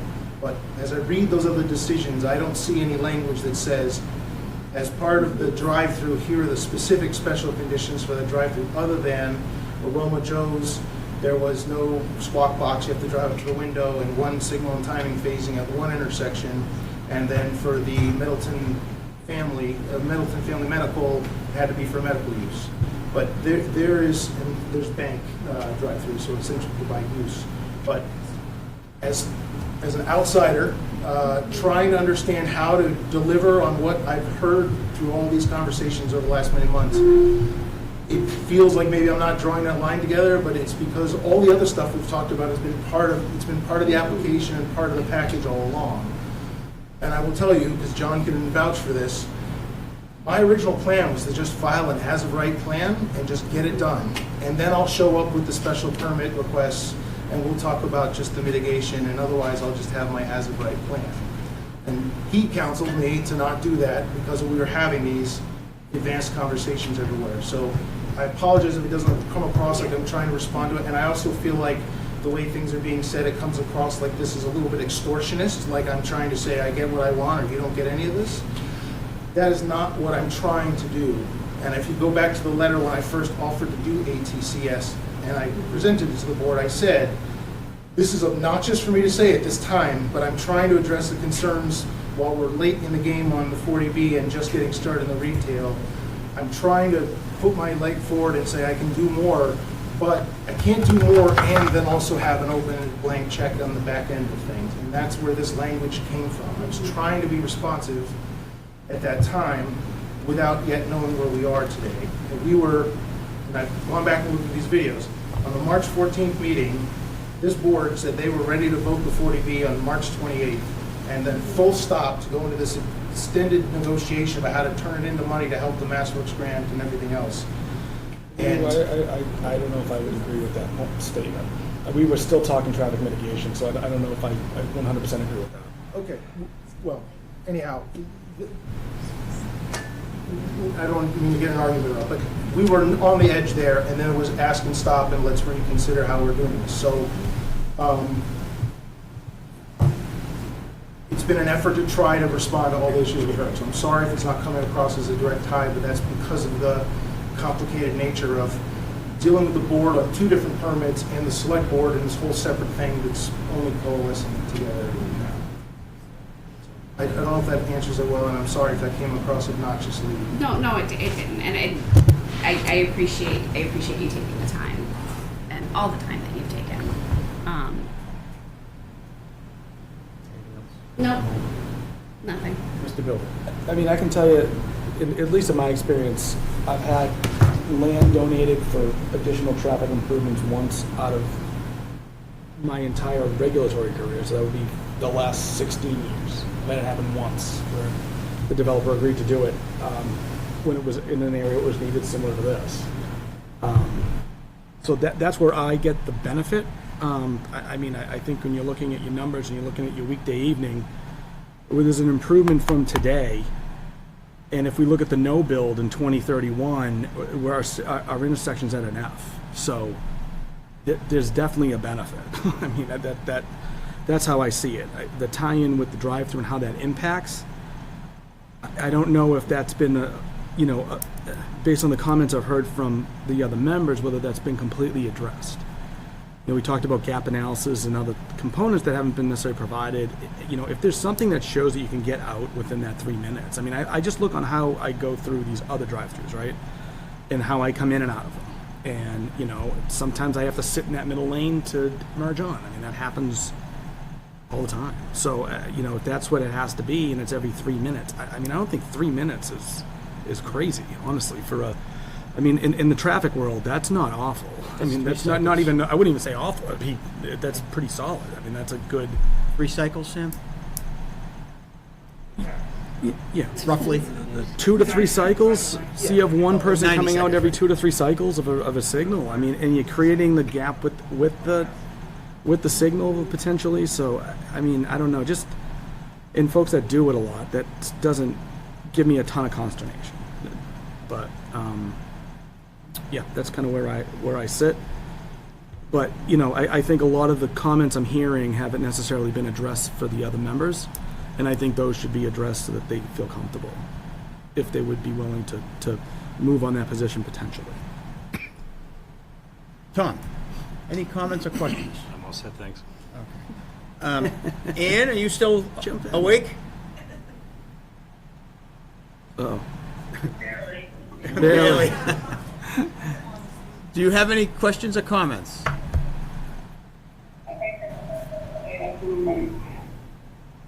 Didn't hear. Yeah. Chris, what did she say? Not at the moment. Not at the moment? Okay. So, a couple of things. Relative to the traffic piece, because this obviously is, the entire project, I had concerns about traffic from, I think, day one. I don't have a huge concern about the traffic. And I think the bigger issue for me was to Craig's concern about the community benefit to it. And so I've been looking at some of these things, and I agree with Bill. I mean, I think that the benefits to the community relative to mitigation of traffic, providing a quality establishment, not just your regular sort of strip center that doesn't complement the community. But there was something else you said tonight that kind of resonated with me a little bit, and I haven't been involved with all of the other permitting for the other drive-throughs in Middleton. Yeah. But when we did those same questions come up relative to, okay, so the Dunkin' Donuts up on North Main Street, that needed a special permit because they had a drive-through. What was the community benefit then? The Starbucks, what was the community benefit for the Starbucks drive-through? What was the community benefit for the other Dunkin' Donuts on South Main Street? So I didn't really think about that until you said that. And if we had set a precedent when those other applications came before us, then I'd say, hey, you know what, we have a precedence in Middleton, and you need to articulate a true community benefit. The fact that we didn't push that for those other drive-throughs, and now we're kind of having that discussion on this, is a little conflicting for me, because, and it's like anything else, we've talked about the traffic mitigation nightmare on 114. And as Bill mentioned earlier, we weren't on the board when a lot of those, you have curb cuts every 10 feet on Route 114. You want to talk about danger, right? So we can't expect the last person in to mitigate every problem that we have on 114. I'm just, as much as I would like to see you say, hey, you know what, we're going to fix everything on 114 from the Danvers Town Line to North Andover, awesome, go for it. But I don't feel comfortable making somebody do that, you or anybody else. This has nothing to do with you. This just has to do what is fair. There's been several woes over the years along 114, and you heard me mention before. I live in Middleton too, right off of 114. Trying to get up 114 on a Friday afternoon is a nightmare, especially when I need to get someplace. So I'm trying to coalesce all this in my own head. If we had, and with all deference to my colleague, because I had those same concerns. What's the benefit? But the fact that we didn't set a precedent earlier, and now we're setting one, is conflicting for me. But we're also missing, Mr. Chair, this is a scale. Yep. So we're balancing.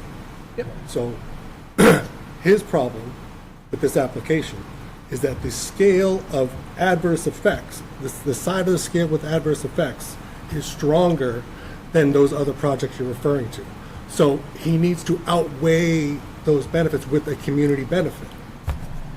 That's what our bylaw, that's the special permit criteria. But the adverse effects, which are all this mitigation he has to do with. We're going to put a speed hump in and light and lines down the parking lot to make sure people aren't flying 100 miles an hour through the, to get to the drive-through. And then we're dealing with the adverse effects on 114 as well. Those are adding up. Those have weight. So it is a weighted scale. So he has to outweigh with community benefits, and we are not there yet. But again, I wasn't on the board at the time, but I could look at those other drive-throughs, and this is just a discussion. But that wasn't evidence presented during those petitions and those applications, so that was not weighed. So we did not have these volumes of adverse effects and all these people presenting testimony about the adverse effects that we now have to outweigh. Yeah. I mean, and again, just as an example, for me, and again, this is how I'm very analytical like that. I could look at the Dunkin' Donuts on North Main Street. There's tremendous adverse effects, in my view. Coming around the corner is sight distance. We can talk about sight distance all day. Nobody did. But nobody did. So let's focus on this here and their scale that they have to now tilt. And if I may, that's what the bylaw says, right? I mean, that's the criteria. You got to tilt the scale. I agree. Right. No, that's a good point. It's a weighted scale. Based on the evidence you present at this point, I don't feel like you've met the burden. I'm just being honest with you. I've been clear since the beginning that I had concerns about the drive-through when you first presented it with the bank and the additional coffee shop. So this isn't like it's new. I'm just being honest with you. It's a scale, and I don't feel like you've tipped it in your favor yet. If I may add, Mr. Yes, Chair. John. I haven't lived in Middleton, but I've lived next door for 50-plus years. The town has had the problem in bottleneck in this area for as long as I can remember. It's only gotten worse. Sometimes there have been some attempts to do something about it, but more often than not, there hasn't been an attempt to do something. The select board has taken the initiative to say that this is, and not to repeat, but this is a once-in-a-lifetime generational opportunity to correct a long-term problem in terms of this area. And so I personally don't understand how, you're looking at the special permits. I mean, it's not just one special permit. There are multiple special permits, but collectively, in terms of the contribution that's being provided, number one, and again, not to repeat too much, but, again, as Lars has said, he could have come back with a site plan approval, which would have been totally by right. No mitigation, really, in terms of that piece. So you wouldn't have had a drive-through. Wouldn't have had a drive-through, correct. But on the other hand, he's mitigating for his traffic impacts based on whatever decision is issued currently. Beyond that, he's gone, I've never seen a client go so far beyond to provide additional,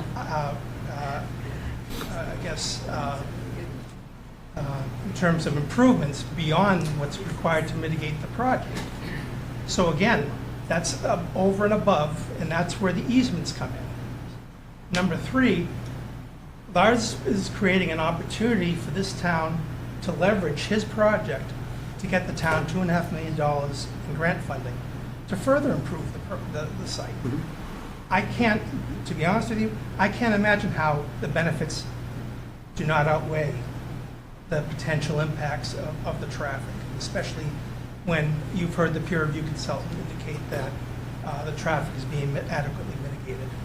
So I'm just again, I've lived in this area for a long time, and I've never seen Middleton tackle this type of track or attempt to tackle the traffic improvements that are being proposed. It seems like a wise investment by the town of $434,000 to make this happen, as opposed to approving a drive-through. Sorry to hear you saying that, because that's coming out of the taxpayers' pockets. I know, it'll be coming out of my pocket, not yours. And that, to me, to avoid an accident caused by those added interactions at that space seems like a wise use of town funds.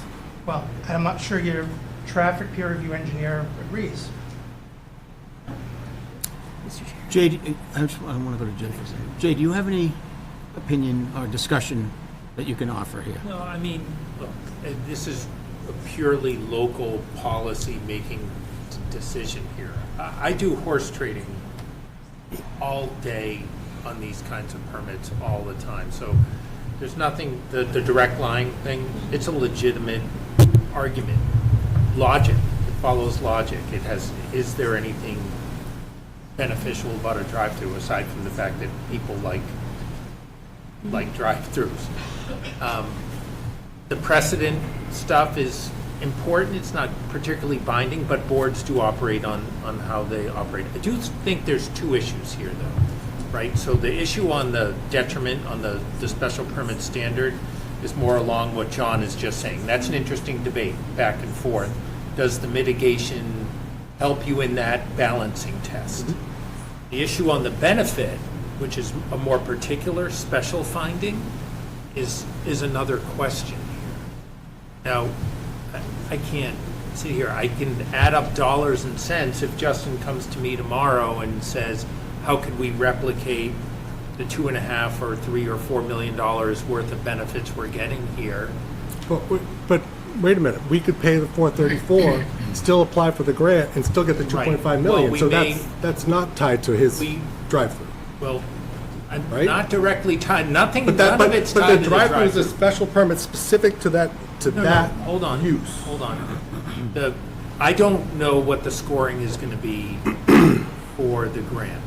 I do know that it helps us to have them coming along. I do know that there's value to the ATCS system too, which provides, I think we heard from, that there's a significant value there too. All these things cost money. Spending money solves a lot of problems. If you want the package that they're offering and that helps push us along with the grant too, is a considerable package. I have negotiated around projects that are nicer and much worse than this over less. So, but that's not a policy thing. All I can say is there's nothing wrong about this kind of horse trading. It happens all the time. This board, 4 out of 5, has to be comfortable with this, just knowing that there are significant ramifications both in terms of traffic improvements as well as the financial elements of getting to those traffic improvements. So. Yeah, I keep hearing that the select board has called this a once-in-a-lifetime opportunity, and not in these hearings, right? We don't have any commentary in writing from the select board. And there is no one from the, what? But we have an MOU. I mean, that's all in writing. That's fair, Yeah. but it's just tough to hear, like, oh, well, the select board thinks, and they're not here. Well, the testimony Well, from the representative hearing. is here. Yeah, let's go. But I don't even think that that's relevant. You have to be comfortable with it. They signed an MOU. They obviously like the benefit of the bargain from their end. They have different role than you. Yeah. too. So I'm not trying to suggest what's good for the select board is good for this board. You have to be satisfied. But obviously, they signed it, and Justin's more or less representing them here.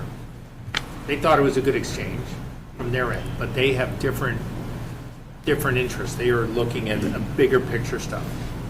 Yeah.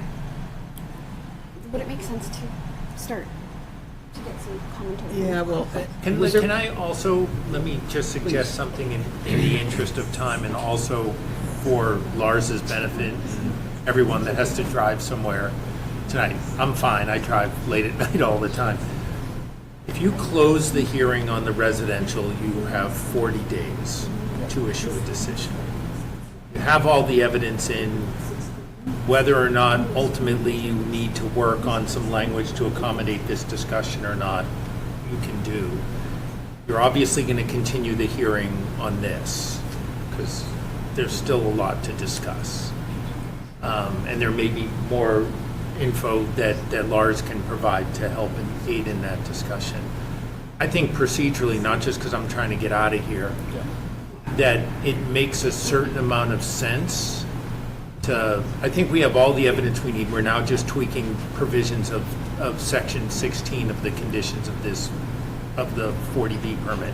If you close the hearing, we can pick it up when we have the continued hearing on the commercial, same night again, and maybe our heads are clearer, maybe there's more info.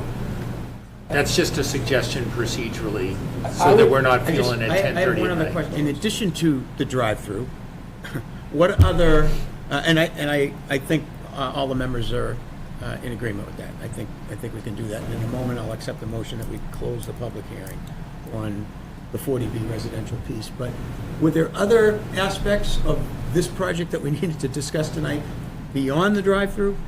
Why don't we follow up with Jay? I would suggest we follow Jay's suggestion here, Yeah. and then we can come back to this with time, if you choose Okay, to. all right, That's how I would handle it, but it's up to you, Mr. Chair. No, okay. Well, with that, I will accept the motion. I would like to have a dialogue before you ask for the motion, though. Excuse So me? I would like to at least make one comment prior to the motion. Okay. So right now, as written, we wouldn't get adaptive signal. If Lodge is willing to add that in, I'm comfortable with voting yes on the 40B to move that forward for you. I don't have a problem with that. If you would agree to at least include the adaptive signal component.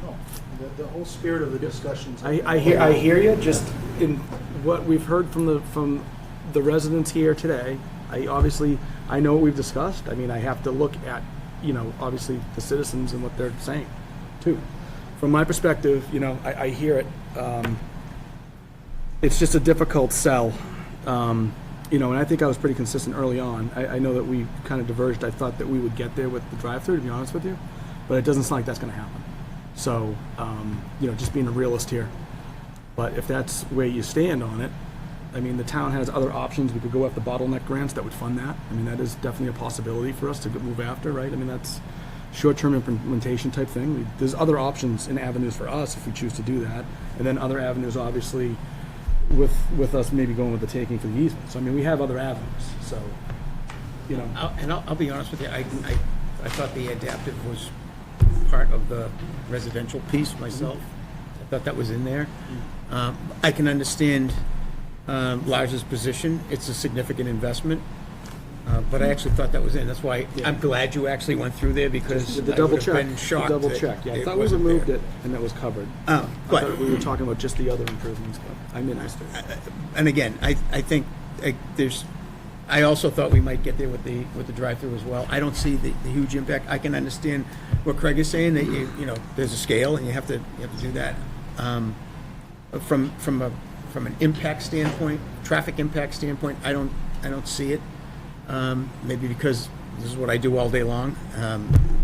Sam articulated some of those things as well that might be concerns for folks. So anyway, enough commentary. With that, yep. Yes, Sam, go ahead, please. Just a couple small things, and one of them I was actually going to mention the adaptive thing that you just talked about, because I heard the same thing everybody else heard. Yep. I clearly misspoke. Couple things just for the general audience here and the audience at home, well, in the room too. The concept plan that was shown that the developer is looking to put together, just for everybody's knowledge, of everything that happens on 114 in terms of where those lanes start, where they end, comparative to any individual driveway or roadway, that's going to go through Mass DOT's permit process, 3-round of design with them. So it's not going to exactly look like that. There'll be different types of markings and how it gets done. So just take that into account when you see certain things comparative to where the openings are on the driveway. That's regardless of whether vote yes or no or whatever like that. And similarly, another thing just to think about it again, in the similar vein, right now the site has 2 driveways permitted with Angelica's on 114. Those would be there. Otherwise, in any Mass DOT permit, unless someone wants to get rid of one, and they're only showing 1. So that's something else to just generally consider. That's not for or against. That's just when we talk about what's coming in and out of the site, right now that site is permitted with Mass DOT to have 2 driveways. That's 2 access points in and out for people to get in and out of 114. Which could stay forever. For Another DOT's. project. Yeah. Right. Yeah. So it's just something to think about of. So if they tweak their design. A benefit maybe not said, a benefit maybe not shown, and that I'm trying to speak on behalf of the town here is, we get less access points. So I'm hearing. Location is different. Just to be clear, to make sure the public understands and make sure I understand, right? So you're saying that currently they have 2 access points. They could design their site and redesign it so that they still have the same 2 access points, which would include the access that's way closer to the intersection, because they're moving it kind of within reason, as far away from the intersection as possible to improve the operation. Yeah, there's one Is that what you're saying? Yeah, there's about 1 mid-site and then 1 closer to Boston Street. Yep. If they don't touch them, they basically are grandfathered into those locations. If they touch them, Mass DOT can tell them to move them. Right. But they have 2 openings onto that roadway right now, and Mass DOT, unless someone directly tells them, or they directly say that they don't want to have 2, Mass DOT has no real reason to close them both off. So it's just something to think about it for a rejection on this. As a town, we have to look at what comes next also, and that also might keep both driveways open. And that's, they're not that far apart. So it's just something to think about as the another town discussion. as we're going through this. Thank you, Sam. Good points. Thank you, Sam. Okay. So, I will accept the motion that we close the public hearing for 18 Boston Street. So moved. So moved. Do I have a second? Second. Second by Craig. Roll call vote. Mr. Arnall? Yes. Carolyn? Yes. Craig? Yes. Ann? Yes. Still there. God love Says her. yes. And the chair votes yes. So, Jay, according to you, we have We'll move to continue the 49 South Main Street as well, or? Well, do We want to take public. We'll take a little bit of public comment. It's 10:30. We'll take a little bit of public comment. You don't Yeah. have to, as long as you reserve some time next time. I think they're out. I mean, they've stayed. Yeah. Everybody's here, right? I mean, it's not fair to have them Yeah, all right. go home. That's not right. And just to be clear, we have 40 days to issue a decision. Yep. Okay. All right. Does anybody have a song they'd like to sing? Anybody wanna Yes, say sir, in the something- back. Everybody wants to say something positive. Yes.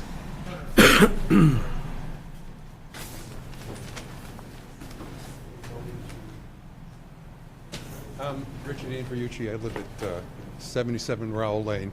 And what I was wanted to say, that gentleman right there said it perfectly for me. I don't know if any of you, if you haven't done it, go to Rowell Lane and try to turn left onto 114. And it's not easy at all. And again, it's a senior community. Everyone's over 55, and trying to get out there, you have to put the pedal to the metal to take that left. And like that gentleman said, this will be crossing 4 lanes if you want to go down 62 or up north on 114. So I please consider that. I know you don't want to do harm, but if this is not done right, you're going to affect our quality of life every time we leave the property. So please think of that. If you're going to do it, then I'd like to see you do what you've done to Orchard Street, and then put a set of lights at the end of Rowell Lane that would allow us to leave there, even if you have something that presses on the ground, it's coordinated with the other lights so we can get out. So if you're going to do that, please do something like put in a lights like Orchid Lane. It's going to be really difficult. And again, if you haven't come down to Rowell Lane late in the day, early in the day or whatever, and try to turn left. You'll see exactly what we mean. Thank you. Thank you. Anyone else? Mr. Pappas. Jim Pappas, 75 Raleigh. To reiterate what Rich was saying, when you did your traffic study and look at the numbers, I don't hear you saying you're looking at the traffic coming out of Rowell Lane. You're just hearing traffic coming out of the new development. How many cars a day come out of Rowell Lane and at what time? If you looked at that, I'm just wondering how that would impact the traffic study. So I'm just asking you, maybe that should have been looked at as well as looking at what the development. Thank you. You know, it's interesting when I'm thinking in my head, and I don't want to sound snarky saying it, but when Rowell Lane was being developed, were they considering these issues that you have right now, which are real, right? You know, trying to make a left out of Rowell Lane. And granted, we weren't here. You know, so but it's sort of running through my head, like, you know. Yes, sir. Zero mitigation. They paid $5,000 per unit, and that was it. They did nothing. I'm sorry? They paid $5,000 per unit for an all-market rate project with a use variance and did nothing. The developer of Rowell Lane. What would make up this change? Well, the developer of Rowell Lane, or the previous landowner of Rowell Lane. But we don't have to do with those. I didn't say you did. I'm just explaining that as related to what we're proposing, that project is 3 times the size from a gross square footage or land disturbance area. And the only thing they had to do was write a check for $225,000, and that was it. Yes, sir. Okay, thank you. I'm not sure, but you're going to hear from me at the next meeting about the commercial project, so I'm not going to repeat stuff. So it sounds like we're just talking about the residential project. No, we're done with that. That's talking about closed. commercial now. No more residential. We're talking about the commercial project. We're talking about the commercial, okay, Yep. okay. Now's your chance. So, what I heard with the traffic study, you're a professional at it. The rest of us heard a bunch of ifs and maybes, or not maybes, but ifs, and this is the assumption and so on. What I know about life is anything that's complicated usually fails. Projections are only one scenario, and they don't necessarily pan out. We know that. So the traffic studies, I don't know. The bottom line is you're going to get extra traffic coming out of Boston Street and taking a left onto South Main, going up to the jug handle to go on to 62. You're going to get an extra lane, so you got more traffic getting in there. That's going to, what happens when that plugs up is people straddle it and block the traffic, as Mr. Hartwell said, and that's going to start to happen out front of this property. Because these people coming out of the commercial site wanting to take a left-hand turn are going to be trying to get out in front of the eastbound traffic or the southbound traffic on 114. It's a very difficult turn, as my neighbors have said. So the bottom line is they want to drive through because they want to get more sales. They want to have more people accessing the property. That's the way this all works. Commercial construction is about $300 a foot, and yeah, it may be more expensive. He's going to be charging $40 and up per square foot. You think about it, an 8,000 square foot property. That's what this drive-through property will be, is 8,000. The whole project is roughly 19,000 19,000, but how big is the restaurant? The drive-through is 2,400 square feet. That building. Okay. Well, that building is 4,000 square feet. 4,000. The coffee shop. Yeah, okay, so 4,000 times, $40 a foot, do the math in your head as to what kind of sales are going to have to come out of these properties. It's not going to happen with a smattering of traffic. It's going to happen with a lot of traffic.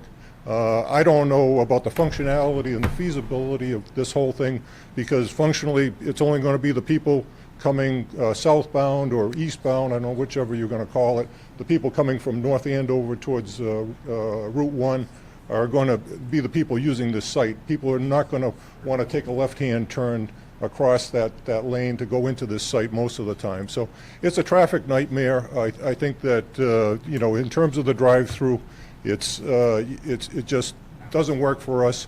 One other comment is we've got, you know, a group of volunteers that go around town picking up trash. How much more trash are we going to have from a drive-through? So, you know, it's just, it's a no-go for us on a drive-through. We don't believe the board should support that, and we ask your support in seeing that not happen. Thank you. Yes, sir. Sorry, just one more statistic. Fred Feldman again, you know me. Has anybody checked the statistic? I know the Middleton police often sit in the Angelica's parking lot. Has anybody checked the number of stops? Because I often see them stopping traffic, people that have gone through the red lights and speeding in front of Angelica's and gone through the lights. Is there any way of checking the number of stops they make at that For intersection? violations? Yeah, violations. I mean, that would be an interesting statistic to see the number of crashes and the number of stops. I mean, I could count the number of people that go through red lights there that aren't stopped, but I often see the number of stops that they've made there. I'd be curious to know how many citations they've written there. The high crash location is actually at Maple Street. I'm talking, yeah, but that's because they're speeding past there probably. No, we don't have that data. Yeah, but there are. No, we have the crash data. We don't have the violation data. But the violation data would be interesting because there's constantly a cruiser pulling somebody over right in our intersection. Oftentimes you either have to wait or go around them. But thanks for the heads up. That would be, yeah, no extra charge, but that would be an interesting stat to check as well. Yes, ma'am. I promise I'm going to be brief. Lois Afro from Rowell Lane. I just want to give you a real-life scenario. For a few weeks, the employees in the Teresa's parking lot were parked at Angelica's, and I actually could not even easily make a right turn, so I had to wait to try and make a left turn. I still had to wait. I ended up making a right turn, going to Orchard Circle, going left, turning around, which I'm sure they don't appreciate, coming back out, then that traffic light reacts to the car coming out, and then I made my right.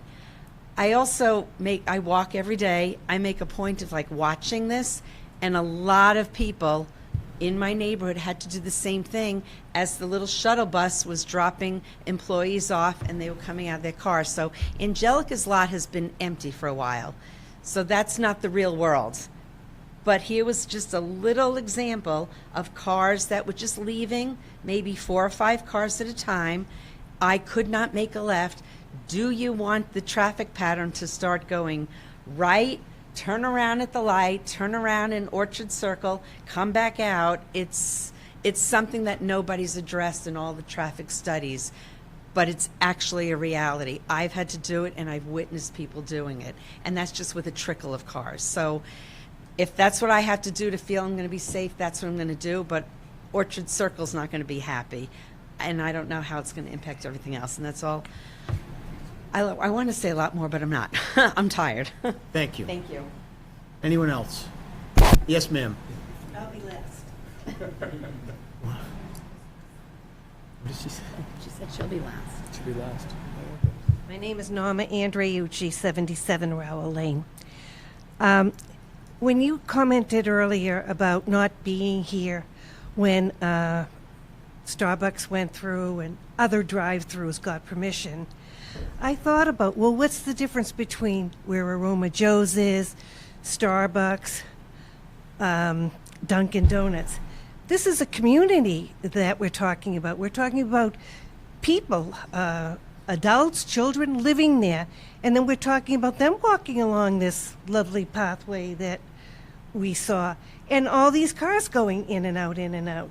So the difference between giving permission to drive-throughs further up the road, they're in industrial areas. This is not an industrial area, and it is the center of town.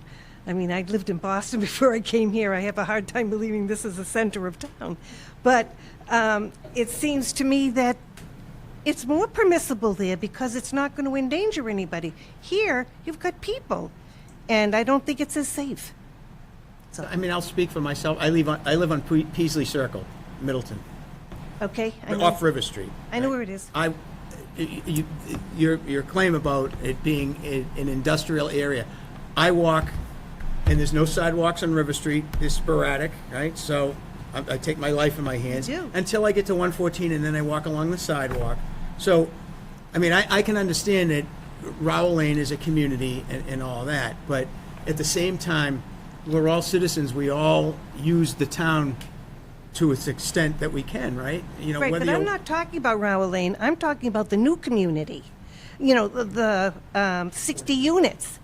The 60 units, I'm talking about those people being endangered. You know, I walk along 114 too. I mean, if I don't lose my hearing soon, I don't know, but it's a tough road to walk on. Sure. But, you know, that's what's here, so you do what you do. But I don't think it's the same. I don't think it's apples to apples.